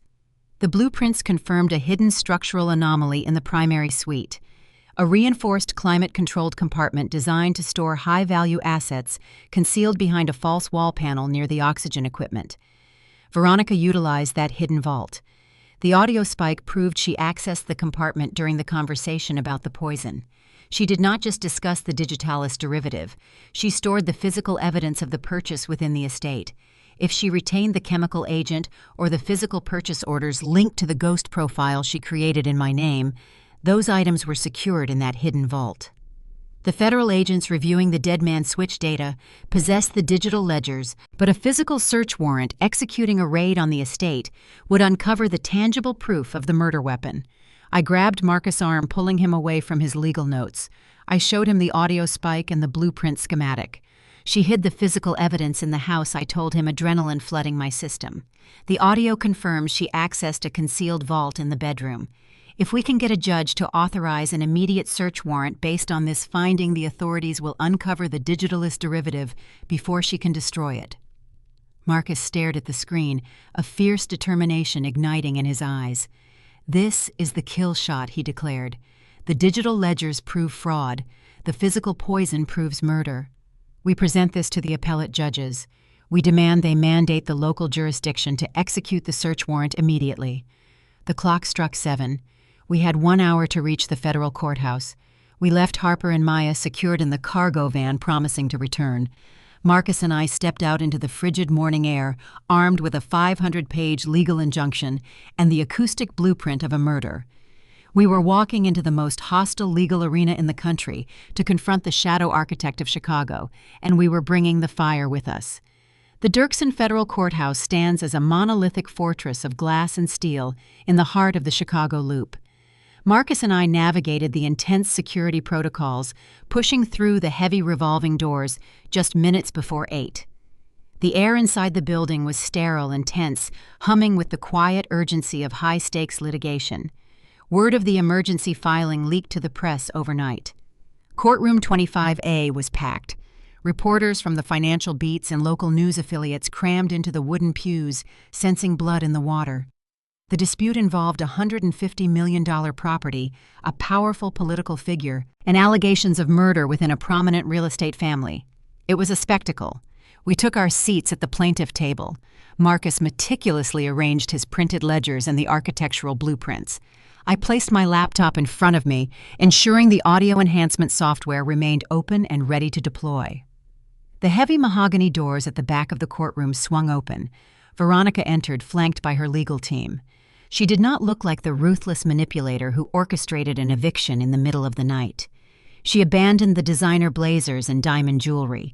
She wore a simple, subdued black dress, her hair pulled back modestly.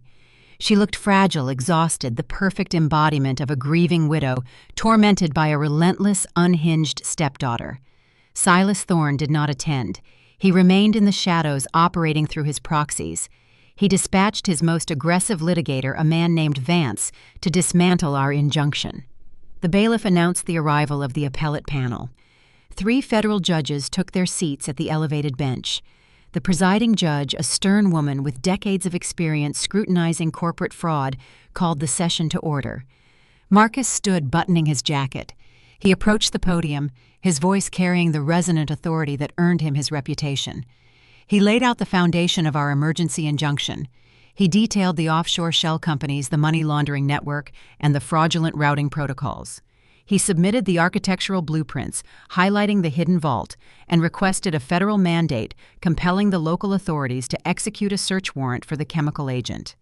He spoke for 20 minutes, presenting a cohesive documented narrative of systemic corruption and premeditated murder. The reporters in the gallery scribbled furiously. The judges listened intently, reviewing the exhibits Marcus provided. When Marcus concluded, the courtroom felt heavily tilted in our favor. The sheer volume of evidence appeared insurmountable. The presiding judge turned her attention to the defense table. "Counselor Vance, Your client is accused of significant federal crimes. How do you respond to this petition?" Vance stood up slowly. He adjusted his glasses, projecting an air of weary patience. He did not immediately address the allegations of fraud or the hidden vault. He turned his focus entirely on Veronica. Veronica stood approaching the witness stand with trembling steps. She raised her right hand, swearing the oath. When she spoke, her voice cracked, conveying a masterful performance of maternal anguish. "My husband Richard was a brilliant man," Veronica testified, wiping a tear from her cheek. "But he was plagued by a devastating illness in his final years. The dementia stole his memory, but it also amplified a deep-seated paranoia. He constantly believed people were stealing from him." She paused, looking directly at me. Her expression was a portrait of sorrowful pity. Chloe struggled with severe mental health issues since college. Veronica continued, her voice trembling. She was expelled after a significant sum of money went missing from Richard Holding Company. She blamed me for the estrangement. She spent the last 9 years harboring a dangerous delusion that I manipulated her father.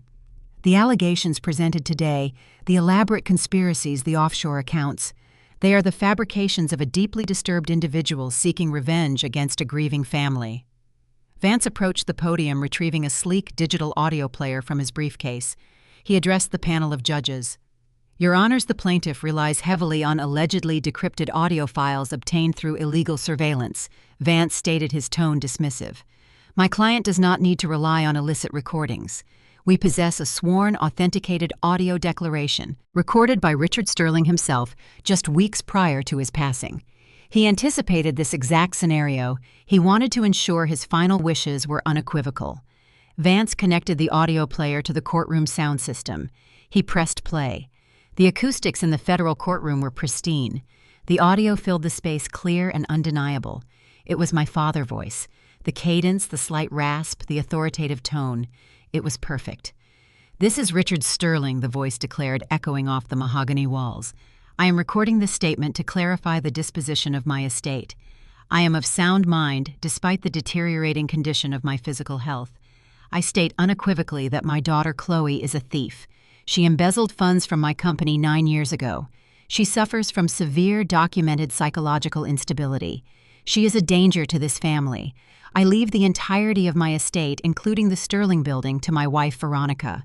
I authorize her to liquidate any assets necessary to protect the holding company. Do not believe any claims Chloe makes to the contrary. She is unwell." The recording clicked off. A collective gasp swept through the gallery. The reporters furiously typed updates into their devices. The narrative shifted instantly. The complex web of offshore accounts and hidden vaults sounded absurd compared to a dying man's explicit, heartbreaking declaration that his daughter was a mentally unstable criminal. Marcus went rigid. He stared at the audio player on the opposing table. The blood drained from his face. Veronica had anticipated our reliance on the audio evidence. She weaponized it against us. She utilized the vast financial resources at Thorne disposal to hire black market specialists. They acquired hours of my father's authentic vocal recordings from public speeches and corporate presentations. They fed the data into a highly advanced artificial intelligence algorithm, generating a flawless deepfake audio file. They cloned his voice. They manufactured a confession that legally invalidated every piece of evidence we brought before the court. The audio declaration is authenticated. Vance declared submitting a technical verification report to the bench. It supersedes any unverified, illegally obtained surveillance the plaintiff wishes to present. The injunction is a malicious, fabricated attack designed to halt a legal real estate transaction. We request the court dismiss the motion with prejudice immediately. The presiding judge reviewed the verification report. She looked at Marcus, her expression hardening. The patience she displayed earlier vanished. The court does not tolerate the submission of fraudulent conspiracy theories designed to waste judicial resources. Counselor Hayes, the judge, addressed Marcus, her voice cold. Your client is a fugitive with an active homicide warrant. You are presenting an injunction based on unverified surveillance, countered by a sworn, authenticated declaration from the deceased. This court is not a forum for airing family grievances. I am inclined to dismiss this motion and refer the matter back to the local jurisdiction. Marcus gripped the edges of the podium. He had no counter-argument. The deepfake audio was too perfect. It neutralized the core of our strategy. The judges were preparing to strike down the injunction finalizing the sale of the Sterling building to Thorne and sealing my fate as a convicted murderer. The bailiff moved toward the plaintiff table, anticipating the judge ruling. The moment the motion was dismissed, the federal protection dissolved. The bailiff would detain me on the active homicide warrant and transfer me to the Chicago Police Department. I was about to be handcuffed. The trap was flawless. Veronica wiped a final, triumphant tear from her eye as she stepped down from the witness stand. She had won. The courtroom waited for the gavel to fall, signaling the end of the battle. The situation seemed entirely hopelessly resolved. The bailiff unclipped the handcuffs from his belt, advancing toward the plaintiff table. The rhythmic clinking of the metal rings echoed in the heavy silence of the courtroom. Marcus stood frozen, the brilliant legal strategist defeated by a synthesized ghost. The presiding judge raised her gavel, ready to strike down the injunction and finalize my destruction. Your Honor. I stated, my voice cutting through the tension. I did not stand up. I did not raise my hands in surrender. I kept my fingers poised over the keyboard of my laptop. I request 60 seconds to address the authentication of the defense audio exhibit. The judge paused, the gavel hovering midair. She frowned, annoyed by the interruption.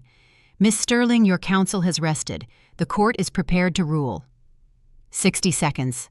I reiterated, my tone unwavering. I looked directly at the bench, bypassing Marcus entirely.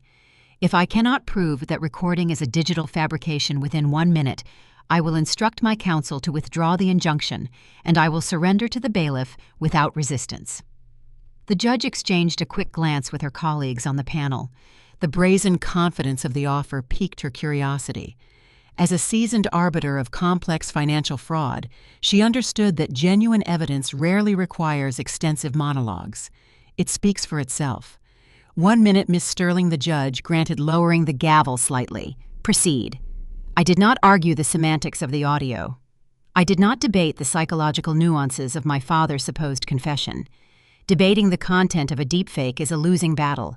The technology is designed to perfectly mimic human inflection. To dismantle an artificial construct, you do not analyze the art. You analyze the canvas. I connected my laptop to the courtroom primary display monitor via the presentation interface on our table.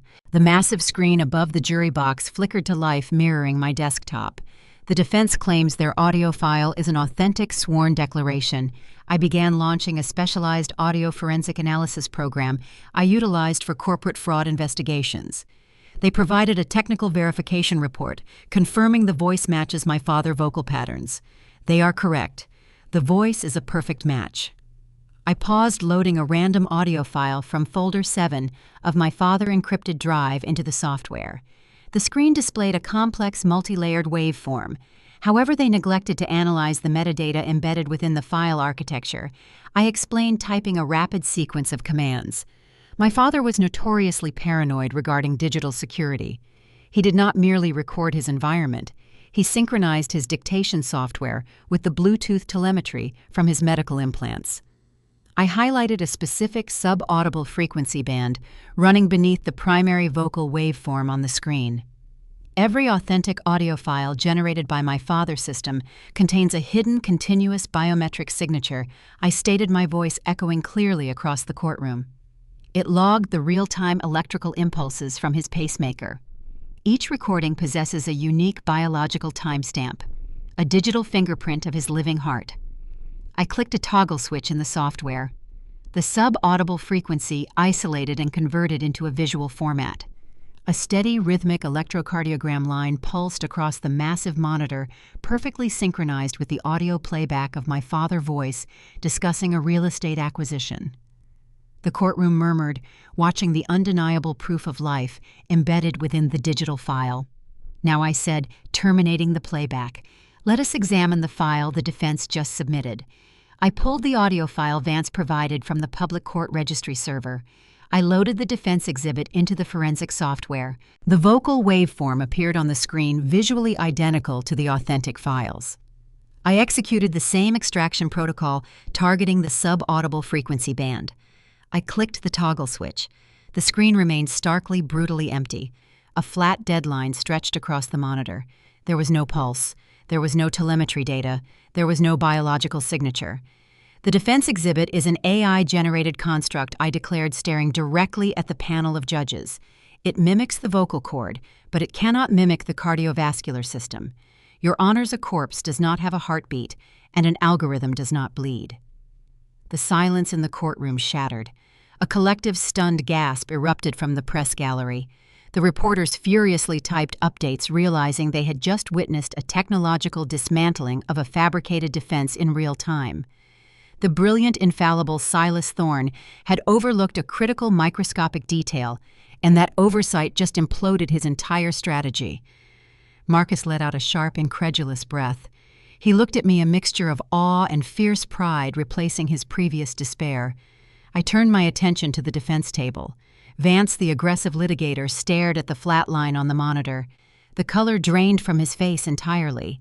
He looked down at his hands, realizing he had just submitted a demonstrably forged document to a federal appellate panel. His career was effectively over. But it was Veronica's reaction that truly defined the moment. The mask of the grieving, fragile widow disintegrated instantly. The venomous, calculating predator emerged, her eyes wide with a panicked, feral realization. The trap she meticulously constructed had collapsed, pinning her underneath the wreckage. She realized the implication of the biometric data. If the court validated my father recordings based on the pacemaker telemetry, the audio files detailing the murder conspiracy in Folder 5 were now irrefutable, legally binding evidence. The presiding judge slammed her gavel down repeatedly, demanding order as the courtroom devolved into chaotic chatter. Order, the judge bellowed, her voice commanding absolute authority. The noise subsided instantly. She glared at the defense table, her expression a mask of judicial fury. Counselor Vance, the submission of fabricated evidence to this court is a severe federal offense. I am ordering the immediate confiscation of that audio file and the accompanying verification report by the United States Marshals. Vance did not protest. He slowly sank back into his chair, a defeated man. The judge turned to Marcus. Counselor Hayes, the court finds the plaintiff metadata analysis compelling and sufficient to establish probable cause of systemic fraud. The emergency injunction is granted in full. The sale of the Sterling Building Holding Company is halted immediately. Furthermore, based on the evidence of potential capital crimes presented today, I am issuing a federal mandate compelling the Chicago Police Department to execute the search warrant on the primary residence immediately. I am also freezing all financial assets, domestic and offshore, associated with the defense. The gavel struck the sounding block with a resounding final crack. The rulings were legally binding. The $150 million transaction was dead. Veronica wealth was locked. The search warrant for the hidden vault was active. The bailiff stepped away from our table, the handcuffs returning to his belt. The threat of my arrest evaporated. Marcus let out a triumphant shout, slamming his hand down on the table. We had done it. We pulled victory from the jaws of absolute defeat. I looked toward the defense table to witness the final collapse of my stepmother. I wanted to see the moment she realized she was going to spend the rest of her life in a federal penitentiary. But the chair was empty. While the courtroom was captivated by the flat line on the monitor and the judge's furious rulings, Veronica had not waited for the gavel to fall. The moment she recognized the biometric data proved the authenticity of the murder recordings, she abandoned the facade. She slipped away from the defense table, utilizing the chaotic murmuring of the gallery to mask her exit. She was gone. Marcus, I said urgently, pointing to the empty chair. She ran. Marcus' head snapped toward the defense table. He cursed loudly. She knows the asset freeze takes minutes to propagate through the banking systems. She is heading for the airport. She is going to try to board the charter flight before the FAA grounds her aircraft. We could not wait for the federal marshals to coordinate a pursuit. Veronica possessed a head start, and she knew the city better than anyone. If she reached that runway, she would vanish into an extradition-free jurisdiction, escaping the consequences of my father's murder. The legal victory in the courtroom was meaningless if the architect of the conspiracy escaped justice. We sprinted out of the courtroom, pushing past the throng of reporters clamoring for a statement. We burst through the heavy doors and raced toward the elevators. The final confrontation was not going to take place before a panel of judges. It was going to happen on the concrete expanse of a private airfield, and we had to intercept her before she took to the sky. We bypassed the crowded elevator banks and shoved open the heavy fire doors leading to the subterranean parking garage of the Dirksen Federal Building. The air turned stale, immediately thick, with the scent of motor oil and damp concrete. My lungs burned as we descended the final flight of stairs, taking them two at a time. We were hunting a desperate fugitive, but Veronica remained predictable in her arrogance. She would not hail a city cab or disappear into the subway system. She would rely on the shadow infrastructure Silas Thorne provided. Level G3 served as the reserved sector for judicial staff and high-ranking federal operators. The fluorescent lights buzzed erratically overhead, casting long, distorted shadows across the pavement. I heard the sharp, frantic click of stiletto heels striking the concrete before I saw her. Veronica moved with a frenzied urgency, her posture rigid with panic. At the far end of the parking structure, a black armored SUV idled near the exit ramp. The engine hummed with a low, powerful vibration. The rear passenger door stood open. Silas Thorne waited beside the vehicle. He did not attend the appellate hearing, preferring to insulate himself from the direct legal fallout, but his network kept him informed in real time. His usual nonchalant superiority had evaporated. He paced tightly near the bumper, his phone pressed against his ear. He knew the deepfake defense imploded. He knew the biometric data exposed their conspiracy. Veronica rushed toward him, her breath pluming in the chilly garage air. I did not run after her. I altered my trajectory, utilizing the cover of the concrete support pillars to flank their position. As Veronica closed the distance to the idling vehicle, I stepped out from the shadows. I walked with deliberate, measured steps, placing myself directly between the fugitives and their escape route. I leaned my back against the polished hood of the SUV. I crossed my arms over my chest and offered her a slow, freezing smile. Leaving the city so soon, I asked, my voice echoing off the concrete walls, "You forgot to sign your trial paperwork." Veronica halted in her tracks. The sight of me standing casually against her getaway vehicle sent a shockwave of visceral horror across her features. The refined, untouchable socialite shattered into a million jagged pieces. She realized the extent of her failure. Her wealth, her lies, her carefully constructed legal shields lay in ruins on the courtroom floor above us. Thorne dropped his phone. His eyes narrowed, assessing the threat level. He reached for the handle of the driver's side door, intending to force his way into the vehicle and run me down if necessary. Marcus stepped out from the adjacent row of parked cars, blocking Thorne's path. The defense attorney rolled up his sleeves, his physical presence imposing and unyielding. Thorne was trapped. "Get out of the way," Veronica hissed, a feral desperation creeping into her tone. She took a step toward me, her hands trembling. "You think winning one injunction makes you untouchable. We have offshore accounts you will never find. We have private jets idling on the tarmac at DuPage. You are nothing but a minor inconvenience. Your offshore accounts are currently being drained by federal asset forfeiture protocols," I informed her, maintaining my relaxed posture against the hood of the car. "And your pilot at DuPage just lost his flight clearance. There is no escape route. The game is over." The reality of her entrapment finally severed her remaining tether to sanity. A guttural, rage-filled scream tore from her throat. It was the sound of a cornered predator, realizing the trap had permanently snapped shut. Veronica plunged her hand into her designer handbag. She did not retrieve a phone or a passport. She pulled out a compact, silver, snub-nosed revolver. She raised the barrel, pointing the lethal weapon directly at my chest. Her hands shook violently, but her finger curled tight around the trigger. "I will put you in the ground right next to your father." Veronica snarled, her eyes wide and unhinged. I did not flinch. I did not raise my hands in surrender. I simply maintained my cold smile, staring down the barrel of the gun. Before she could apply pressure to the trigger, the dark parking garage erupted into blinding chaos. High-intensity tactical strobes ignited simultaneously from all four corners of the subterranean level. The harsh, pulsing white light flooded the space, instantly blinding Veronica and Thorne. The deafening screech of heavy tires echoed through the concrete structure as three unmarked tactical vans surged out of the shadows, slamming their brakes and effectively barricading the exit ramp. Doors slid open in unison. Dozens of heavily armed federal agents poured out, forming an impenetrable perimeter around the SUV. The crisp, mechanical clatter of assault rifles being racked filled the air. A dozen red laser sights pierced the harsh lighting, painting glowing crimson dots across Veronica's chest and forehead. "Federal Bureau of Investigation." A voice thundered through a tactical megaphone, overpowering the hum of the idling SUV. Drop the weapon immediately. Place your hands on your head. Do it now." Veronica froze the revolver, trembling in her grip. The overwhelming show of force paralyzed her. The red lasers tracked her every micro-movement. She slowly opened her hand, letting the silver firearm clatter uselessly onto the concrete floor. A team of agents moved in with terrifying efficiency.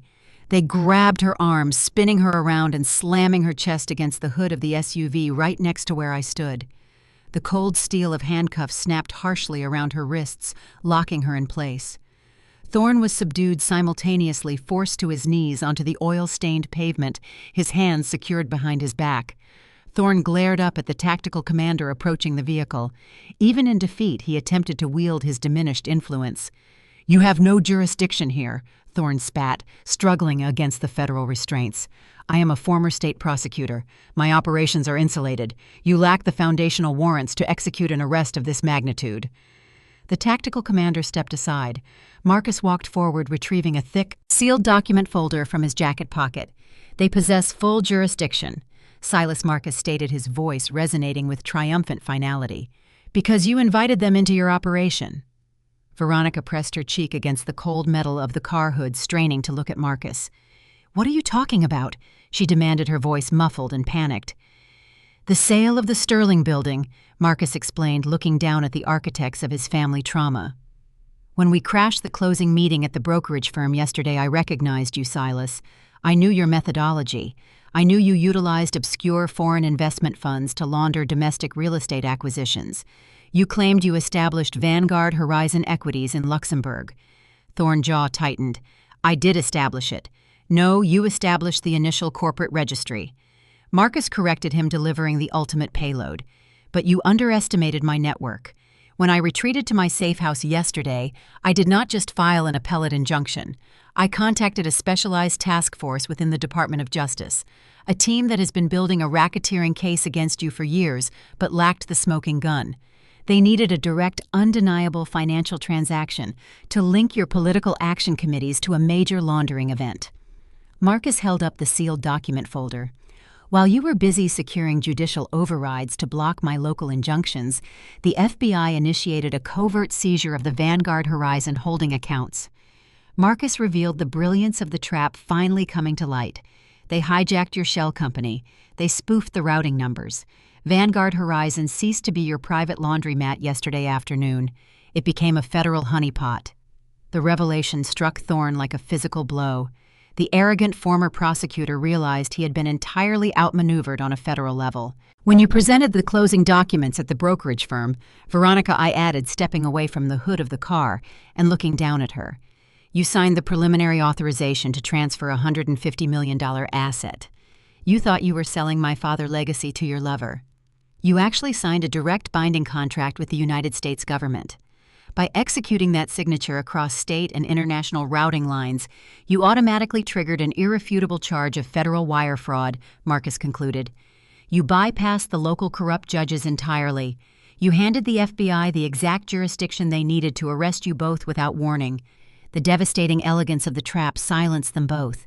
They had operated with such impunity, relying on their power to crush opposition, that they never considered someone might use their own greed as the ultimate snare. They rushed to close the deal to escape the impending murder investigation, and in doing so, they willingly locked themselves in a federal cage." "Take them away," the tactical commander ordered. The agents hauled Veronica off the hood of the SUV. The pristine socialite, the woman who banished me from my home, stole my inheritance, and murdered my father, was reduced to a disheveled, handcuffed criminal. Her expensive shoes dragged against the dirty concrete as they marched her toward the armored transport van. Thorne was hauled up roughly beside her, his empire of corruption dismantled in a single afternoon. The heavy steel doors of the transport van slammed shut, echoing through the subterranean garage with a satisfying finite resonance.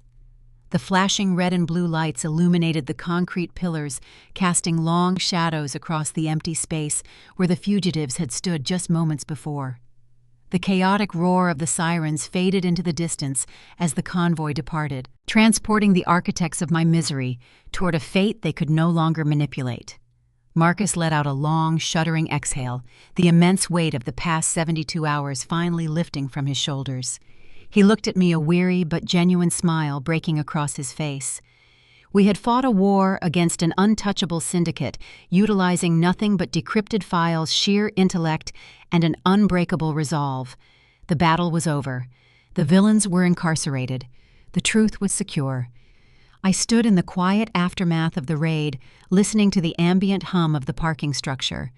I had reclaimed my name, avenged my father, and dismantled a criminal empire. All that remained was to return to the surface and decide what to do with the freedom I had finally won. The gavel struck the sounding block. A singular sharp crack signaled the end of a corrupt dynasty. The federal judge did not look up from her paperwork as she read the sentencing guidelines into the official record. I sat in the front row of the gallery next to Marcus and Harper. We did not celebrate. We simply watched gravity take hold.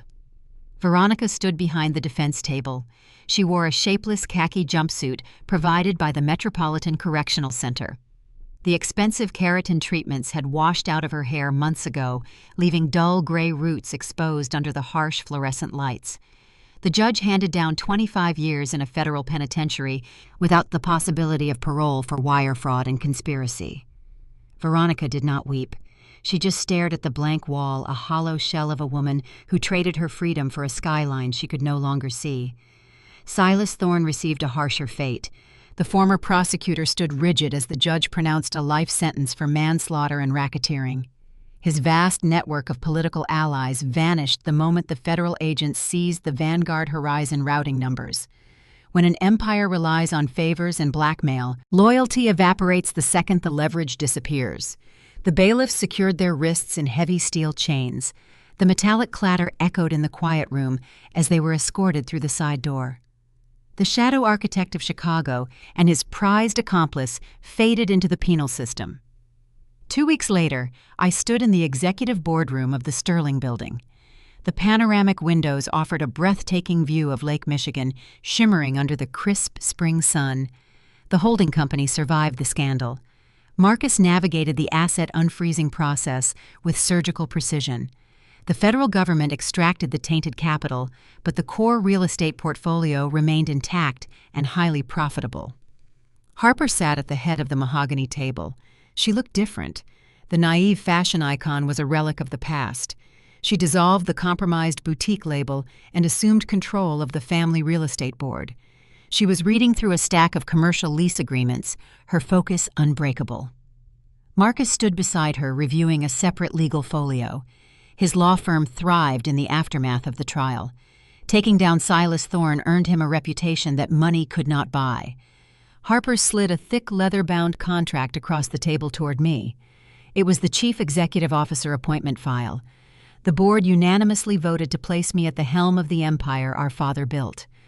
I rested my hand on the leather cover, tracing the embossed lettering. I looked at the towering skyscrapers outside the window. Owning the skyline was my father's dream. It was never mine. I slid the contract back across the table. I declined the position. Harper looked up, surprise registering in her eyes. I explained that I hunt financial predators for a living. I dissect ledgers and expose hidden truths. Sitting in a corner office reviewing profit margins felt like a gilded cage. I retained my equity shares as a silent partner, securing permanent, staggering wealth, but my daily life belonged to the chase. Harper nodded, understanding the boundary I set. We shared a quiet look of mutual respect, a sisterhood forged in the crucible of our shared trauma. I left the financial district and walked through the sun-drenched streets back to my apartment. The air felt clean, carrying the scent of blooming trees from the nearby parks. I unlocked my door and stepped into the quiet space. The chaotic energy of the past few months dissipated, leaving a profound, settling stillness. I brewed a cup of black coffee. I sat down at my workstation. The heavy encrypted solid-state drive rested beside my keyboard. The Federal Bureau returned a sanitized copy of the drive after extracting the evidentiary files for the trial. The government focused on the financial ledgers and the murder conspiracy. They ignored the personal artifacts. I plugged the drive into the USB port. The familiar directory tree populated on my screen. I already navigated the darkest corners of my father life, utilizing his hidden surveillance to dismantle the criminal network. But there was one sector I avoided until now, a hidden root file buried beneath the primary operating system structure. It possessed no encryption key. It simply bore the title, "For Chloe." I put on my headphones. I took a slow sip of the hot coffee. I clicked play. A soft, static hiss filled my ears. It was followed by the rhythmic, mechanical hum of an oxygen concentrator. It was a recording from his final days in the primary suite. The sound of shifting fabric preceded a labored, ragged sigh. "Chloe," my father's voice rasped. The audio was pristine, uncorrupted by ambient noise. He spoke directly into a dedicated microphone. "If you are listening to this file, it means you retrieved the hardware. It means you bypassed the security protocols. It means you survived them." I froze. My breath hitched in my throat. He was not talking to a dictation software program. He was leaving a message across time. "I need you to understand what happened 9 years ago." The voice continued, struggling for breath, but resolute in its delivery. I reviewed the internal network logs the night the funds vanished. I saw the routing bounce through the university servers. "I am a real estate developer, Chloe, but I am not a fool." The protocol was too neat. The digital footprint was too perfect. I knew Veronica fabricated the transaction. I knew she hired a technician to frame your laptop. A cold chill washed over me. He knew. He always knew I was innocent. "You are wondering why I banished you," he said, anticipating the very question tearing at my soul. I watched Silas Thorne circling my company. I saw the offshore shell accounts Veronica established under Harper name. They were building a syndicate, and they were ruthless. If you stayed in this house, Chloe, you would have become a target. You asked too many questions. You possessed an analytical mind. Veronica viewed you as a threat to her inheritance. If I defended you against the embezzlement charge, Thorne would have arranged an accident. They would have silenced you permanently to protect the laundering operation. Tears welled in my eyes, blurring the bright screen of my laptop. I had to make them believe the illusion. My father confessed, his voice thick with a sorrow that defied description. I had to play the role of the betrayed, heartbroken patriarch. I had to throw you out into the rain and sever our ties publicly. It was the only way to remove you from the blast radius. I made you a ghost to keep you breathing. The revelation was staggering. The rejection that defined my adult life, the trauma that fueled my relentless career, was a calculated sacrifice. He orchestrated a tragedy to shield me from an assassination. When the cognitive decline started, I recognized the symptoms of digitalis toxicity. He revealed the mechanical hiss of the oxygen machine echoing behind his words. I knew she was poisoning my medication. But confronting her would yield nothing. She controlled the doctors. She controlled the environment. I chose to endure it. I utilized my fading time to document every conversation, every transaction, every whisper of their conspiracy. I turned this house into a surveillance net. I built the dead man switch, knowing that one day you would return. He paused, gathering his failing strength for the final sentiment. "You are a hunter, Chloe. I banished you so you could learn how to fight in the dark. I compiled the weapon, but I needed you to pull the trigger. I knew you would uncover the truth. I knew you would protect your sister. I knew you would burn their empire to the ground. I never doubted you for a single second. I am proud of you, daughter." The audio file ended. The progress bar reset to 0. Silence reclaimed the apartment. The tears fell freely, now hot and rapid, tracing paths down my cheeks. But they were not tears of grief. They were tears of profound, staggering liberation. The heavy chain of rejection I dragged behind me for a decade shattered into dust. I was never the unwanted child. I was the hidden sword. I was the architect of his vengeance, molded by distance and sharpened by necessity. I reached out and gently unplugged the solid-state drive. The metal casing felt warm to the touch.